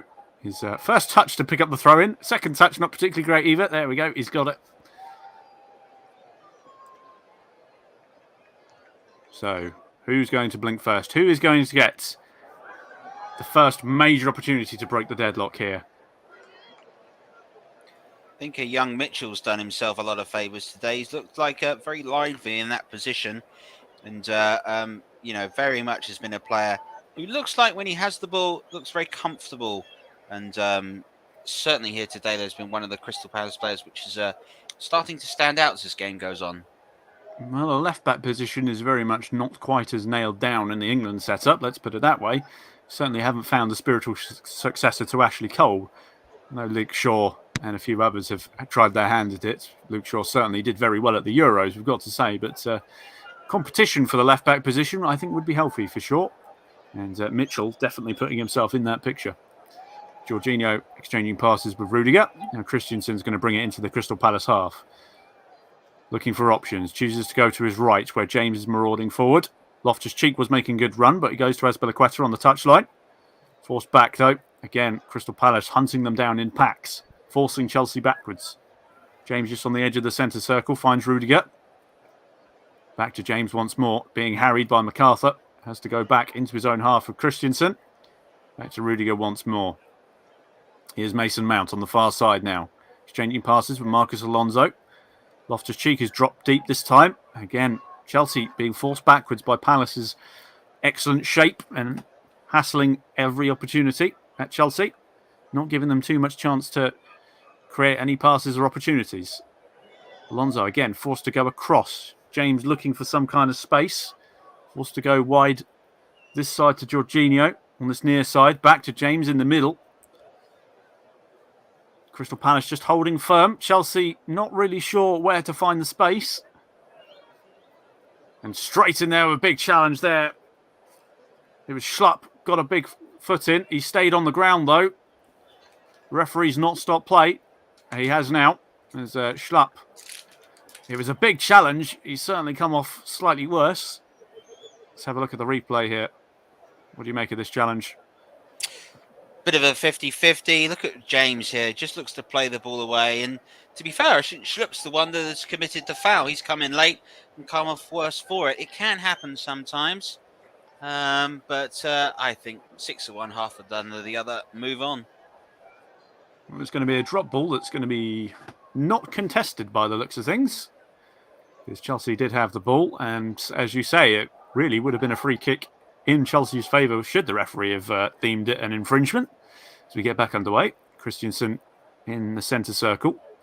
Rudiger again. Jorginho exchanging passes with Rudiger.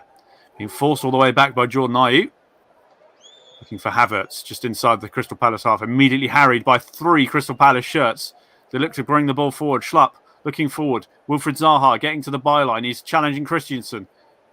Quick feet. He can't quite get past him. He's managed to pick it up a second time. Getting to the byline. Looking to whip across in. It's going to come back to Eze. It's been headed away. Azpilicueta took emergency action and sent it behind the goal. And Crystal Palace with their first corner in front of their own fans. The noise level has gone up a little bit.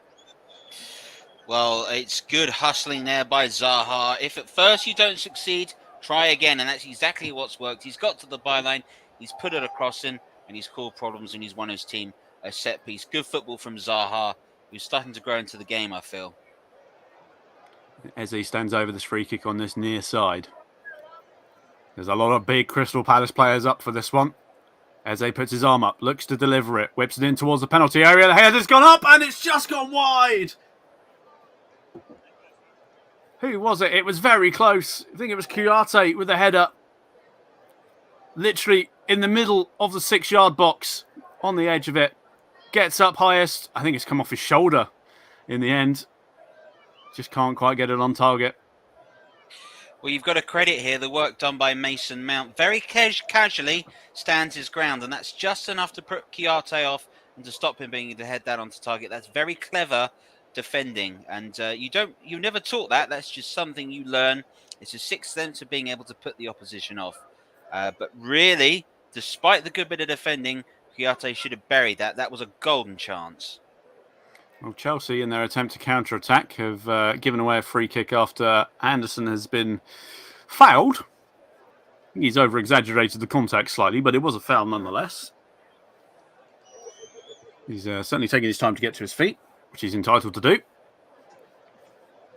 And it will be a free kick in Palace's favour. The medics have just been sent back to the dugout. They're not required. You're seeing the Palace fans once again upping the noise level once more. They've certainly made an atmosphere of it, even if the quality of football on the pitch hasn't been particularly mouth-watering. Palace doing their best to make sure that the atmosphere on the ground is at least a little bit electrifying. Well, they are acting as Crystal Palace's 12th man, and it's the tactics Patrick Vieira has employed. It's a team that's going to sit deep, play on the counter-attack and look to score from set pieces. Well, like England are probably going to have to do if they're going to get places in the World Cup. But in all fairness, that support, I'm sure, will be absolutely vital for them because they really are getting right behind their team. And Zaha using his body well, nearly getting a ball through there, but Chelsea win the ball back, and now Chelsea looking to counter. Here's Marcus Alonso just inside his own half, forced to go backwards. Jordan Ayew closing down. Jorginho now bringing it into the centre circle. Long ball over the top, looking for Mason Mount. He can't quite get beyond his man, though, and it's gone back to the goalkeeper, Jack Butland, who sends it long. It's fallen to Rudiger, though. Wilfried Zaha harrying him all the way, though. And, well, their legs tangled. Referee's not giving anything. Chelsea win the ball back. Loftus-Cheek on the centre spot. James now. Just on the halfway line. Jorginho bringing the ball forward. Looking for a cutting pass. Looking for Havertz. Found a bit of space on the edge of the box. Gets it wide to Azpilicueta. Checks back onto his left. Whips the ball in. Headed away by Anderson. Great header away and then hoofed further forward. Smack to halfway line. Christensen looking to get it forward again once more. Rudiger now. Chelsea just looking to crank up the pressure that little bit more. And it's a bit of a wayward pass, although Azpilicueta mopped it up. Havertz looking to try and get past his man on this near side. James once again. Chelsea forced backwards once more. Now Christensen. Deep into Crystal Palace's half. Looking wide for Alonso. Back to Jorginho again as Alonso makes a darting run forward. He's not been used, though. Goes wide, Mason Mount. Looking to try and get past his man, Ward. Once again, forced backwards. Rudiger. Jorginho. Touch is getting a little heavy as Crystal Palace, well, they had bodies everywhere and Chelsea just couldn't find the cutting pass and the ball is rolled out for a goal kick. Very much is the game for Chelsea. They have to find the cutting pass to beat this Crystal Palace backline. When you see the likes of Havertz and company moving the ball around, they just can't see that killer ball through. And Timo Werner here is cutting a very frustrated figure at the moment in the centre of that pitch. But to be fair to them, you can only turn around and say it's good work by Crystal Palace because they're stopping any balls through the channel. Nothing's getting through. They're either going to hold their hands up and say, do you know what, that was a moment of magic. We'll absolutely accept that we've conceded here. Or they're going to turn around and celebrate the fact that they've been able to defend so stoutly and so strongly for so long. Indeed, Crystal Palace currently holding firm against Chelsea. Jorginho looking to bring the ball forward now, looking for Timo Werner, cut out by Anderson again once more. He's been a giant in that defence, although Mitchell has given the ball away. Chelsea now with an opportunity inside the box. Havertz, clever feet, tries to put it across the face of goal. It's fallen to Ruben Loftus-Cheek! He's hit it! And it's rifled into the net! The breakthrough has finally happened. They've been knocking on the door, and finally they've smashed it open with an absolute pile driver of a right footer from Ruben Loftus-Cheek. Well, it's a mistake that's happened in the Crystal Palace final third. It's the first time really today that anyone in the Crystal Palace shirt hasn't got it wrong. And it's Mitchell here that's lost possession. It's good hustling from Chelsea. When the pass comes back in, though, there's still a lot to do from this situation. And from here, you've got to turn your hands up and say that is just a moment of magic. We've talked about it. It would take this. The technique here from Loftus-Cheek to get his feet set for this is just extraordinary. But when this does fly off the back of his foot, there's the deflected effort. He takes the left foot across, able to balance his foot. Oh, it takes a slight deflection also, but does indeed take it past Butland. I suspect, though, it was probably still goal bound. It looks like it. No, it is. It looks like it's come off Anderson, which is the killer moment. It's probably justified from a footballing standpoint that Chelsea do take the lead. But my heavens, what a cracking goal that's been by Loftus-Cheek. Well, the first half substitute has certainly made his mark. We did say what a opportunity he's got in front of Gareth Southgate and in front of all the cameras on such a big occasion to perhaps staple his name to a trip to Qatar with a good performance, perhaps. And he's certainly picked up the baton and taken his chance. May have taken a slight deflection on the way through, but that was travelling at quite a few knots. A bit like a traction engine, really. But either way, we've got our first goal of this semi-final, 65 minutes in. Will this light up the semi-final now? Chelsea looking for more as they try to get the ball forward. Immediately cut out, though, by Guy.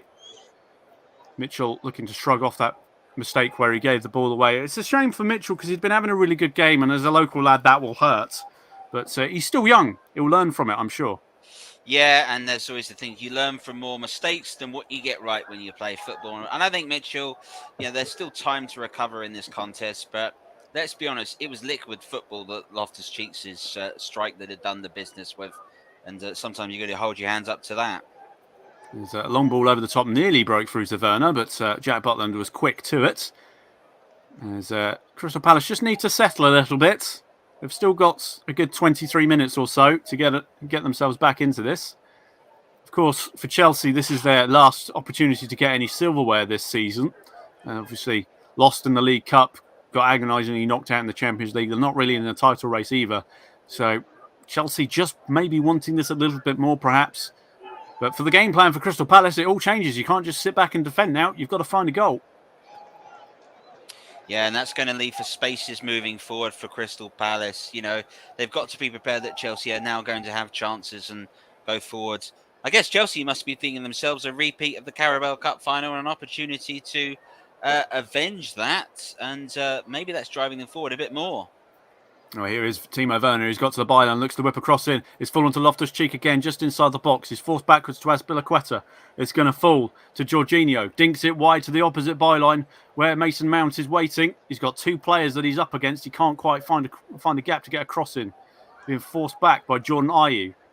Rudiger now deep in the Crystal Palace half, keeping the play alive. Jorginho whipping it across, looking for Azpilicueta. First touch a little heavy and Mitchell straight on it. And then Azpilicueta trips Mitchell, attempting to get back into the play. So it's a free kick to Crystal Palace. Well, there's a lot to digest there for Gareth Southgate as we look at him. Obviously, the mistake was by Mitchell. The goal was by Loftus-Cheek. Lots of English interest in that particular moment. But he's certainly on the outskirts of being in the England midfield. But he definitely provides something a bit different from the midfield option. He's a physical individual, is Loftus-Cheek. It's certainly difficult to barge off the ball. Could be a very different option that Southgate could deploy at Qatar should he decide to take him. Well, he showed the difference 4 years ago in England in the games. I remember him coming on and making a difference, particularly likes the sort of Tunisia, that sort of physicality that he brings to the game. And not to be underestimated, football is still a physical game, and the ability to run and to be strong and good upper body strength, never underestimate it. It makes a real difference in the game. Yeah, I remember watching him for the under-21s against Germany when they played in Colchester, and he looked like a man amongst boys. He was a giant in that midfield and just shrugged people off like they weren't there. As we're seeing Christian Benteke, another striker for Palace. Probably a change of shape going for broke here. So Christian Benteke getting ready. Who he will come on for. Be an interesting choice. Currently lining up as a 4-3-3. We will see what Patrick Vieira has got in mind as we hit the 70-minute mark. Of course, Loftus-Cheek, as we talked about today, it was during the season before the World Cup that he got himself that call-up playing for Crystal Palace while he was on loan. And let's not forget that last season he was playing for Fulham, so he got regular football, albeit at the wrong end of the table. Indeed, a goal against his former club that gave him a first-team opportunity. He didn't hesitate to celebrate, though, did he? Anthony Taylor's just blown up for a foul by Loftus-Cheek. He did go in quite heavy. He would argue that he got the ball, but it might have been a bit too much on that one to let it slide. As I said, Loftus-Cheek is a big individual. I don't think there's a soft version of him when it comes in for challenges. I think it's Loftus-Cheek is well, it's like trying to dispossess a tank. You just wouldn't be able to do it. Anyway, we've got a free kick now for Guy to take just inside his own half. Looking to switch the play to the opposite side. Looking for Jordan Ayew. Headed away. Kuyate's got it forward to Jordan Ayew, and it's a free kick in Palace's favour. Just inside the Chelsea half. On the far side. As it looks like tactical changes are happening. As Patrick Vieira's assistant, there's 2 substitutes at the ready. And it looks like the other substitution will be Elise coming on, the number 7. He's certainly was instrumental in the Everton game in the previous round for Crystal Palace. He certainly ran Everton ragged. So he's going to get a chance as well. And they're going to make the substitution now. So Christian Benteke and Elise are going to be coming on. And it's going to be Schlupp coming off. So this is definitely going to be a change in shape. And James MacArthur, the captain, has also been pulled off. So Guy takes on the armband. Well, this is the gamble that Vieira's taking. What are your thoughts, Trevor? Well, why not? You've got 18 minutes to the final to go. Go get some fresh legs in here and go see what you can grace. I think Benteke will give them another dynamic. Watch for them try to put more high chances into the box. Here is Elise straight onto the ball, getting off Eze, looking to get the ball in behind towards Zaha. Hoofed away by James. It's gone out for a throw, just in line with the edge of the area. It's actually Ward who's taken on the armband. Guy wore it in the previous round against Everton. And here he is, Guy. Sends it back to his goalkeeper, Butland. Anderson just sends it back to Butland. Guy once more. Mitchell. Clever feet, sends Azpilicueta the wrong way.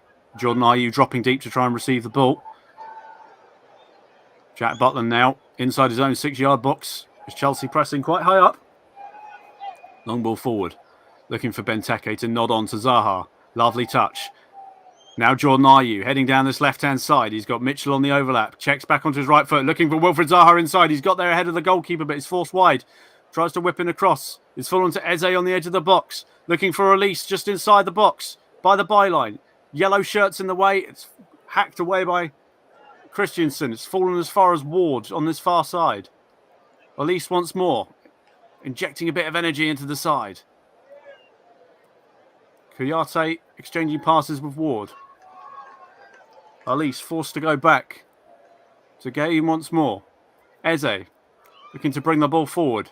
Chelsea's turn to sit back and soak up the pressure. Jordan Ayew now on this near side. Dropping very deep for a striker. Going up against Jorginho, trying to shrug him off. Jorginho stands firm. Ayew still trying to get past him on this near side. He's got options. Twisting and turning. Jorginho will not be fussed by any of that. Lays it off to Zaha, trying to get it forward to Benteke. Benteke's first and second touch just a little heavy, and now James has picked up the pieces, sends the ball up the field. Loftus-Cheek has found a bit of space, taking the ball forward. Loftus-Cheek marauding forward. He's still going, Loftus-Cheek. Finds Havertz. Havertz inside the Crystal Palace box. Oh, he just couldn't quite get his feet set. Can he find any help? He's forced all the way back as Palace just about hold on.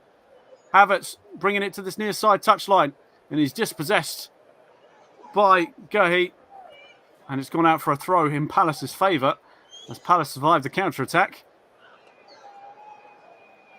It's a loose ball, though. Rudiger getting a toe in. Jordan Ayew being challenged as well. Chelsea looking to up the pressure here. They're looking for that second. Here's Werner. Now Mason Mount. Werner once more on the opposite side. Byline. Oh, it's a lovely touch. Timo Werner! It's Mason Mount in the end who gets the final touch. And it's the second goal for Chelsea.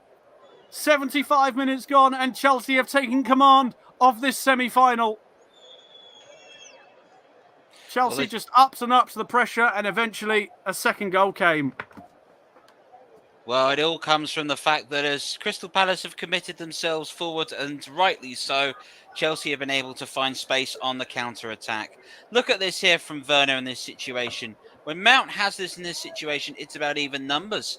But look at the quality of the pass through. The first touch by Mason Mount allows him to open himself up. And then when his body is opened up, This is the key opportunity. Just one touch away. Suddenly, 3 defenders are taken out of the contest. One-on-one with Butland. He knows exactly what he's doing. He's finding that corner, and he's probably found Chelsea a place in the FA Cup final. Well, Mason Mount's definitely one of those special talents. Another man who's come through the academy. Lots of comparisons to Frank Lampard, finding himself in the pocket there. A lovely first touch, as you say, which found him that little bit of space and has put Chelsea in command of the semi-final. Palace look on, agonising. It was all going so well, and now suddenly they find themselves 2 goals down. And Mason Mount's last contribution in the match, as he's just been subbed. Well, couldn't have made your last contribution much better. There's a lot of changes. Jorginho's off too. Jorginho is off as well. Romelu Lukaku is on. And Ziyech is on. So, I imagine it's a straight swap there. Ziyech for Mount. And I would imagine that Havertz has been swapped out for Lukaku. And N'Golo Kante is also on. Didn't catch who N'Golo Kante swapped with. It's probably Jorginho. And now, what do you do as a Palace manager? What does Patrick Vieira think here? What can you do at 2-0 down with 13 minutes to go? You've got to capture the spirits of great cup finals gone past, and hopefully you'll get a bit of luck. Well, Palace immediately pushing forward, looking for an immediate response.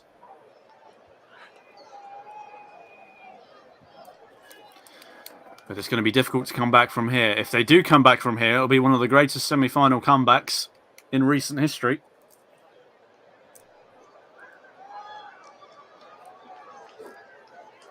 Corner whipped in towards Ayew. It's nodded on, and Anderson with an open header, 3-4 yards from goal, has nodded it over the bar at the back stick.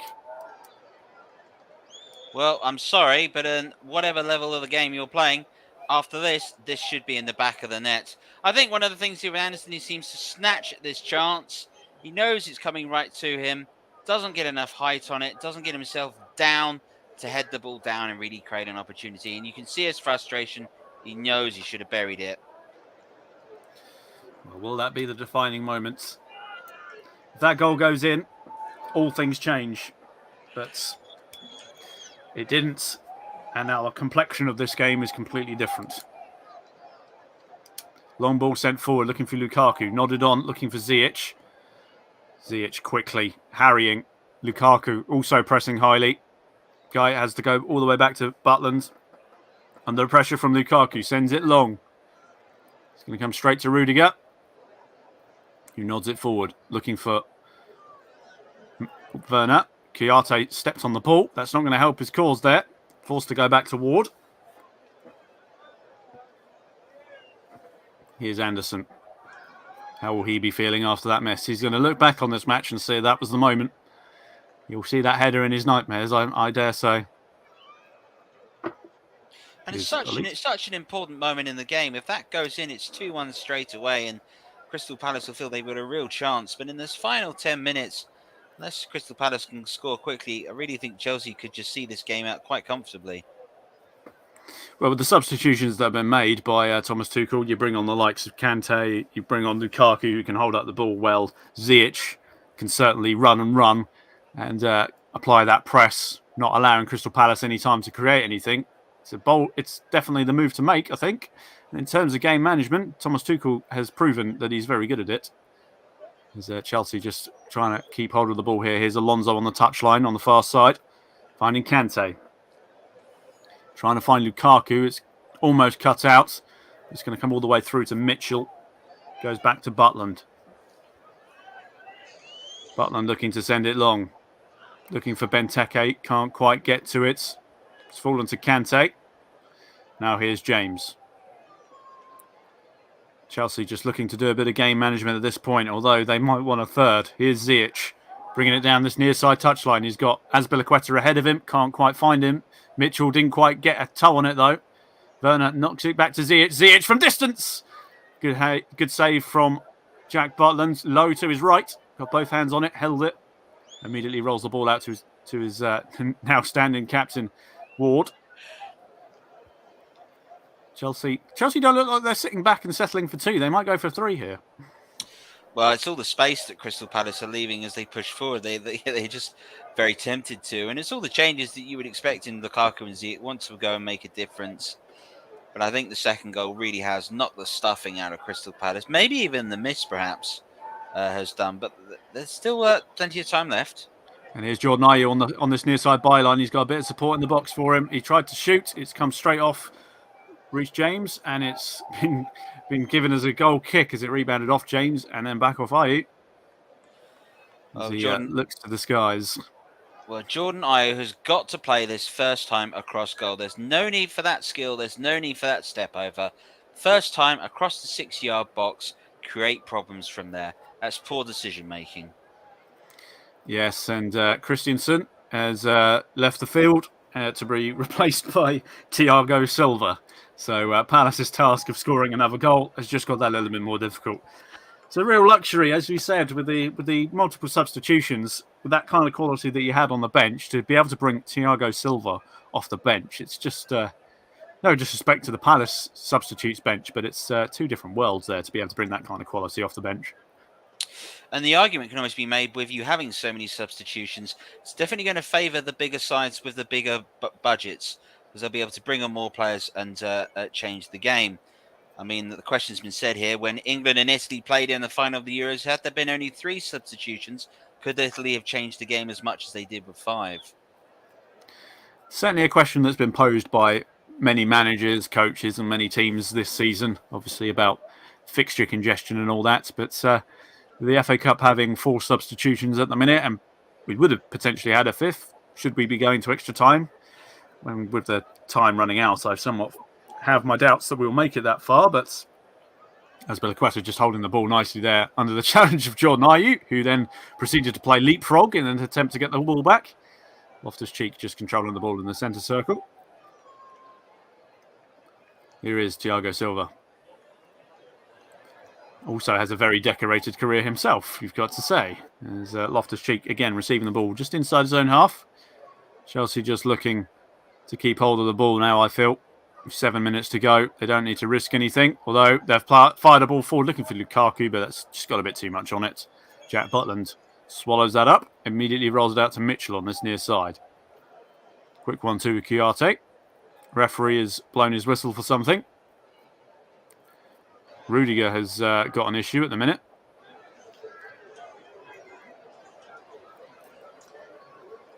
Now, here's the added complication here. Chelsea have just made all 4 of their substitutions, and now Rudiger has gone down injured.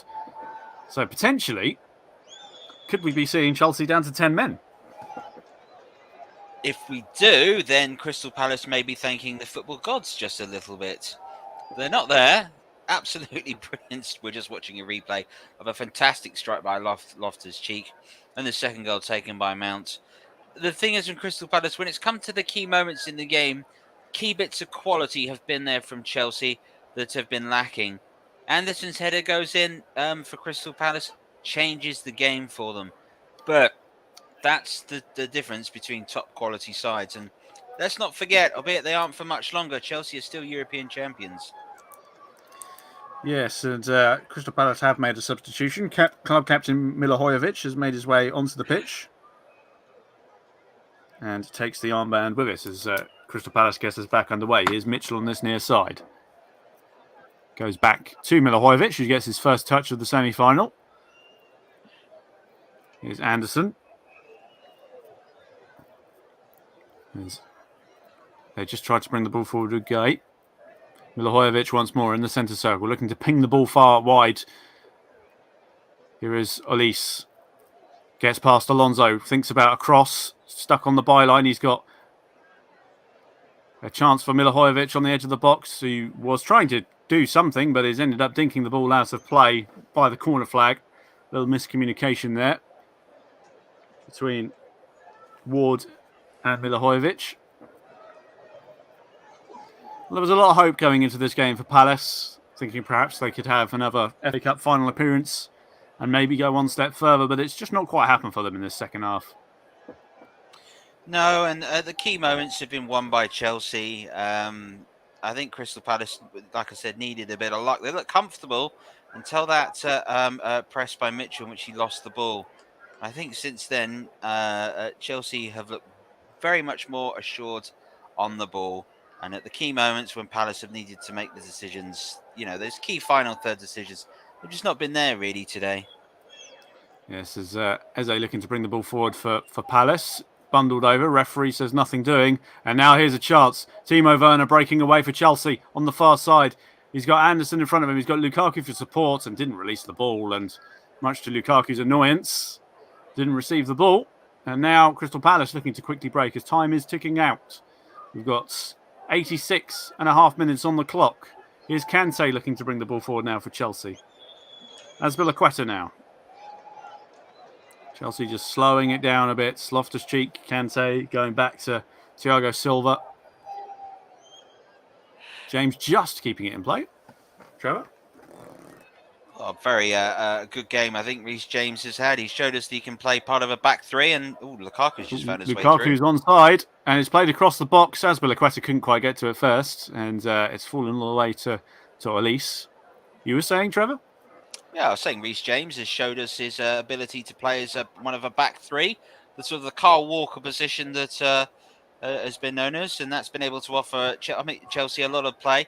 Thing is for Chelsea is they started to play the ball more down the right-hand side. So they stopped Rudiger having to lay passes from left, and that has made a huge difference really in the contest in terms of the overall match. A long ball sent forward by Milivojevic, almost finding Ayew, but Mendy read it and came out and caught it nicely. Rudiger now on the ball, getting it to Kante, and now Marcos Alonso in a bit of space as Palace were pushing high up.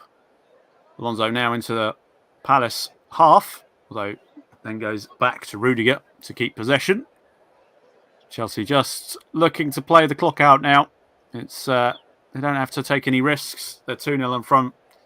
I think the major difference, obviously, is that since Palace had to chase the game, it's certainly opened up more options for Chelsea. And I think Crystal Palace would have quite happily sat at 0-0 and gone to extra time. But that first goal that Chelsea scored really put a spanner in that potential plan. It stopped the fact that Crystal Palace, they had to push forward, and that's where Mason Mount goal has come from. And Timo Werner, he's a player that has worked tirelessly today. He's got the Emirates Player of the Match. I'm not sure necessarily we get my votes. Who is going to get your vote, Trevor? Because we are into the dying moments of the match. I think it's fair to say it's probably a good time to potentially think of a player of the game. Have you got one in mind? Hang on, Timo Werner, who has put the ball across. He did have a moment there as Kouyaté sends the ball up the field, and Elise once more trying to get the ball forward. It's Eze, in fact. Chelsea are looking for a third here, which gives Trevor plenty of time to think of who he's going to make player of the match, although Chelsea looking again to slow things down. So, any thoughts, Trevor, on player of the game?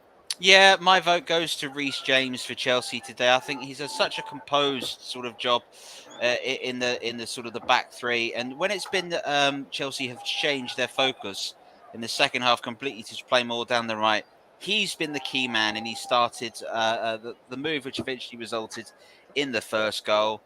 He really has grown in stature and shown us that he can move forward, he can come back, he can play centre half. He's been excellent today, in my opinion.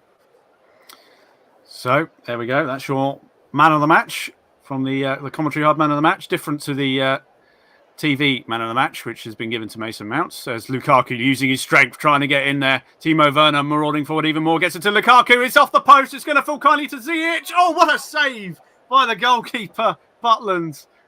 Well, that looks certain to be a third goal there. But somehow Lukaku hasn't scored and Ziyech didn't score the follow-up. Well, lovely work here by Lukaku. Eventually gets a bit of luck. The fact that the sort of Mark Guehi's challenge wasn't dealt with. Brilliant turn of pace, you have to say, by Timo Werner. Really, Lukaku should have been burying that. And then this is what cup football's all about. Ziyech goes low and then it's blocked away.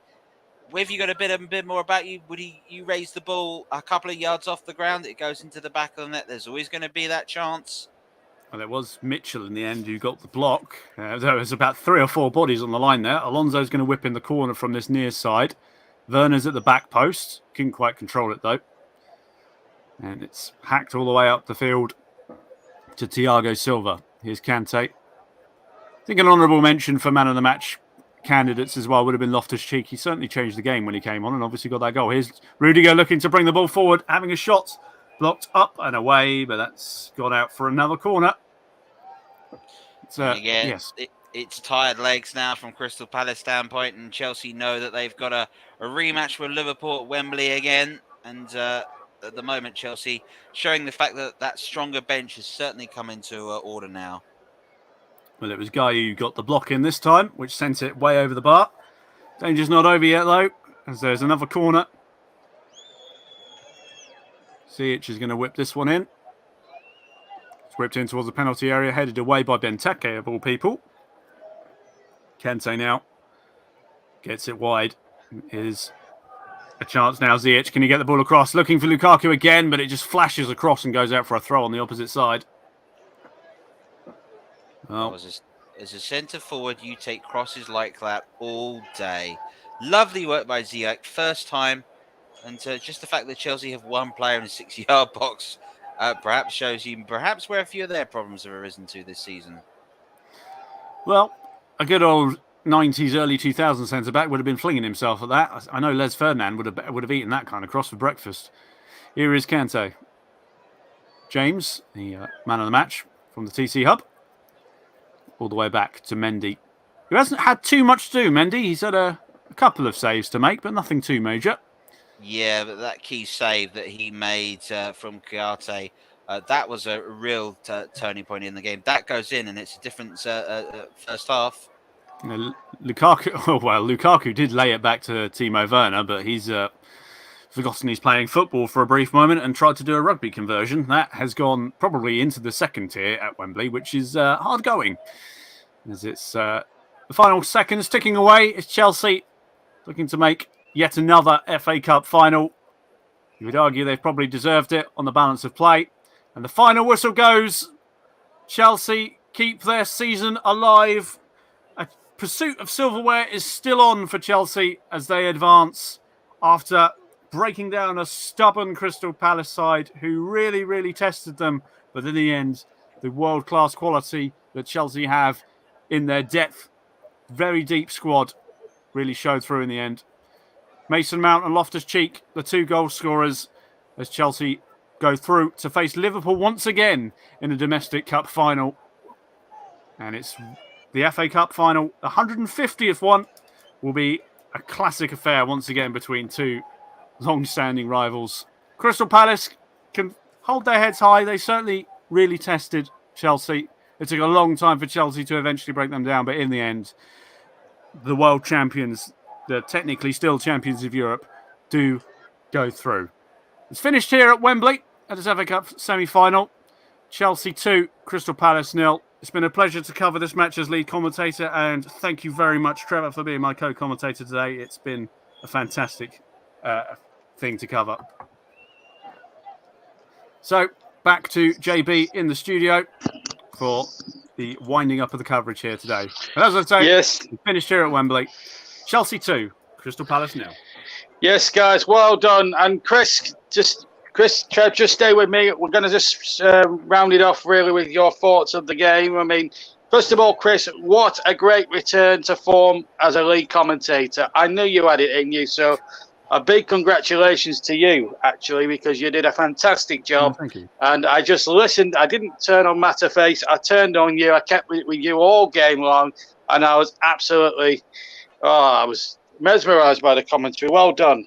Well, I think I've done reasonably well to still have a voice by the end of it. Given that I had no voice at all yes. Wednesday because of COVID, I literally couldn't speak to just about manage to get through 90 minutes of some cracking football with the help of Trevor, I've got to say. He came in at the right moments and just rested my voice enough to get me through that. So, yeah cracking stuff.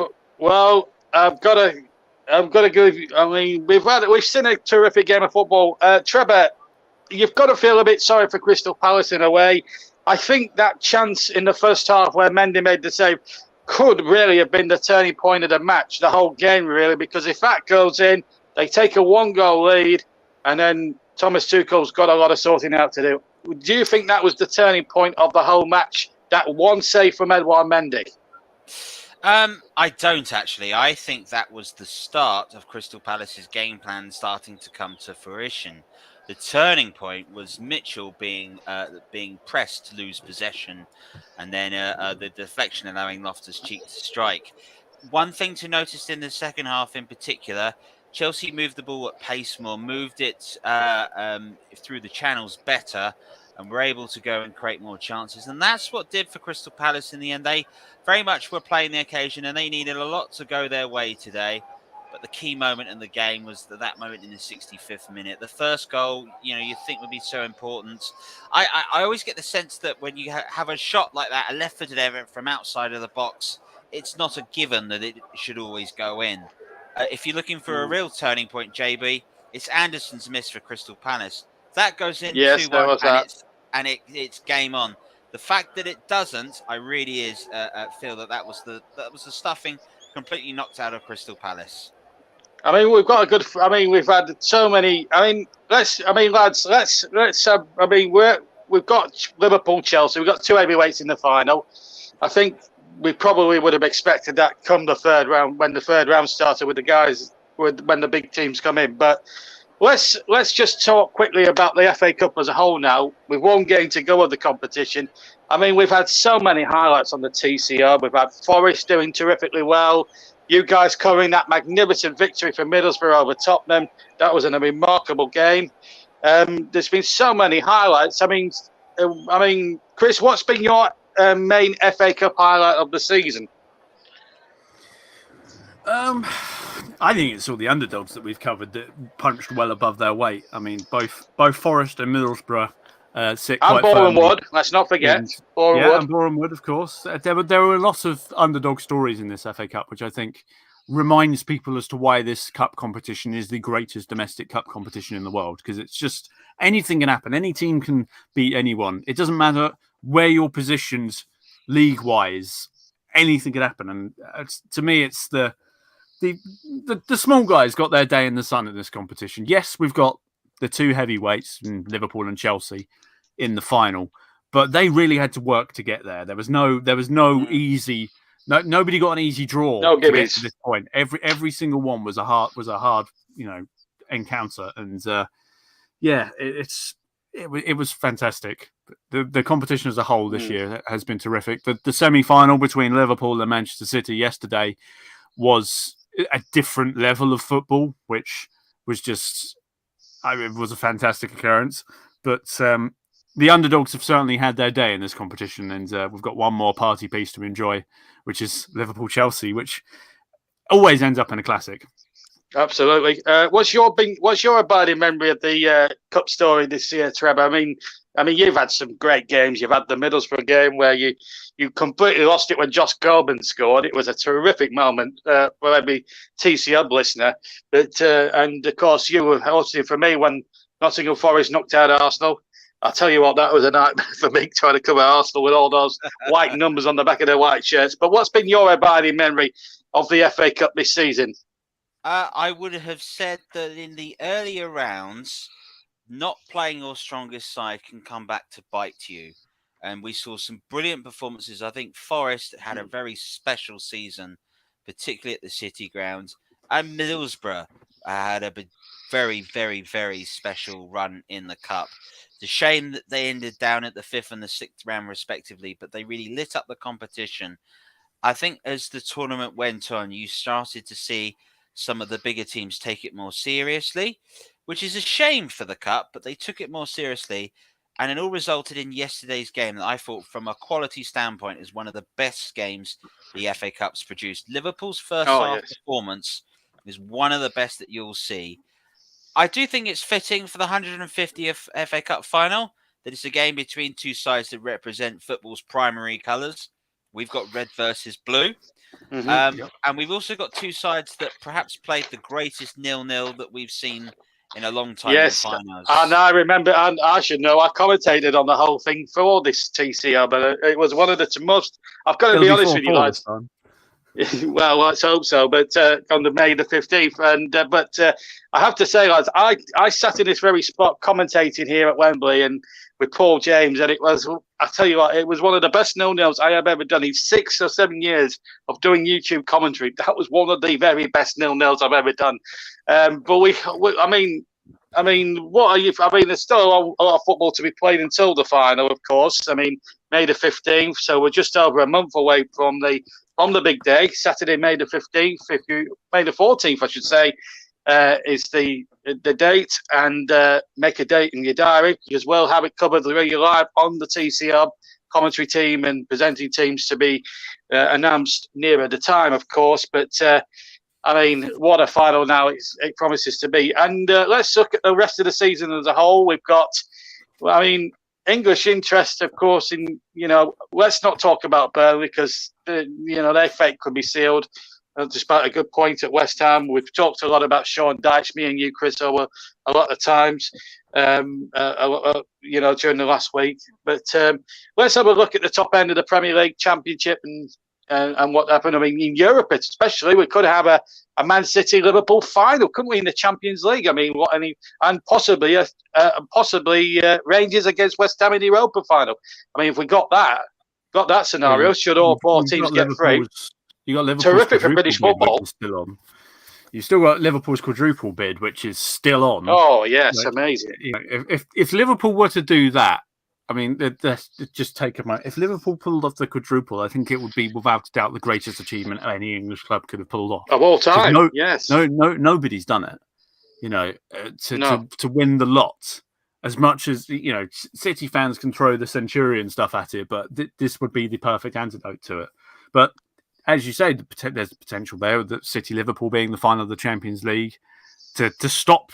Potentially, that could be that would be the last final. That would be the stop quadruple bid if it all went in Liverpool's favour, wouldn't it? So that would be quite the subplot. But the rest of the season is exciting. I mean, in the Championship, obviously, the fight for the playoffs is crazy. Forest and Middlesbrough, the two cup giant killers, are in there with a chance. Forest especially because they're in a great vein of form under Steve Cooper. They are indeed. It's one of those things about having a cup run is that it can be very detrimental to your league season. However, it has been done in the past. We've witnessed it done for Burnley. Yes, we did. 2009. It massively stretches your squad to the absolute limits because it causes a fixture congestion and you can end up playing 60-odd fixtures, which can't help. But it's been done in the past. And a good cup run can certainly build momentum, and I definitely think that's done it for Forest. Same can be said for Middlesbrough. Chris Wilder's style of football is one of the more attractive ones to see in the country. So there's a lot that can happen, and we've got, as you say, just under a month or so before the domestic season finishes. There's a lot to play for. There is a lot to play for. Thank you, Trevor. Thank you, Chris, for your contributions today. It's been amazing to work with you two again. And, of course, to producer Russ, who's put the whole thing together. Right, we'll be back with you next week with league football as the Premier League intensifies. We'll have the climax of the European season and, of course, the FA Cup final, May the 5th, 14th. Plus, then we'll have the Women's FA Cup a week later. And, of course, in the summer, we have the Women's European Championships as well, on July the 1st, all coming up for you on the TCR and all platforms. But today, it's Palace were very, very unfortunate. They had a couple of chances at 0-0, but Ruben Loftus-Cheek, the forgotten man, the former Crystal Palace loanee, hit a fantastic shot.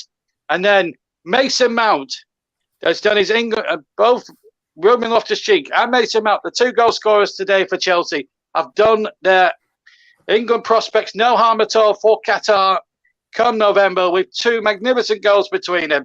Chelsea go to Wembley in a month's time to play Liverpool in a repeat of the Carabao Cup. And let's hope we don't get a 0-0 draw. But well done to Chelsea. Well done to Liverpool as well. You can hear that commentary later on, of course, with Russ, who's recorded that for you. And he will bring you that very shortly for you. But from all of us here at Wembley on a terrific afternoon for Chelsea, from Trevor, from Chris, and from myself, JB, have a fantastic rest of your Sunday and a very happy Easter to you all. Good night.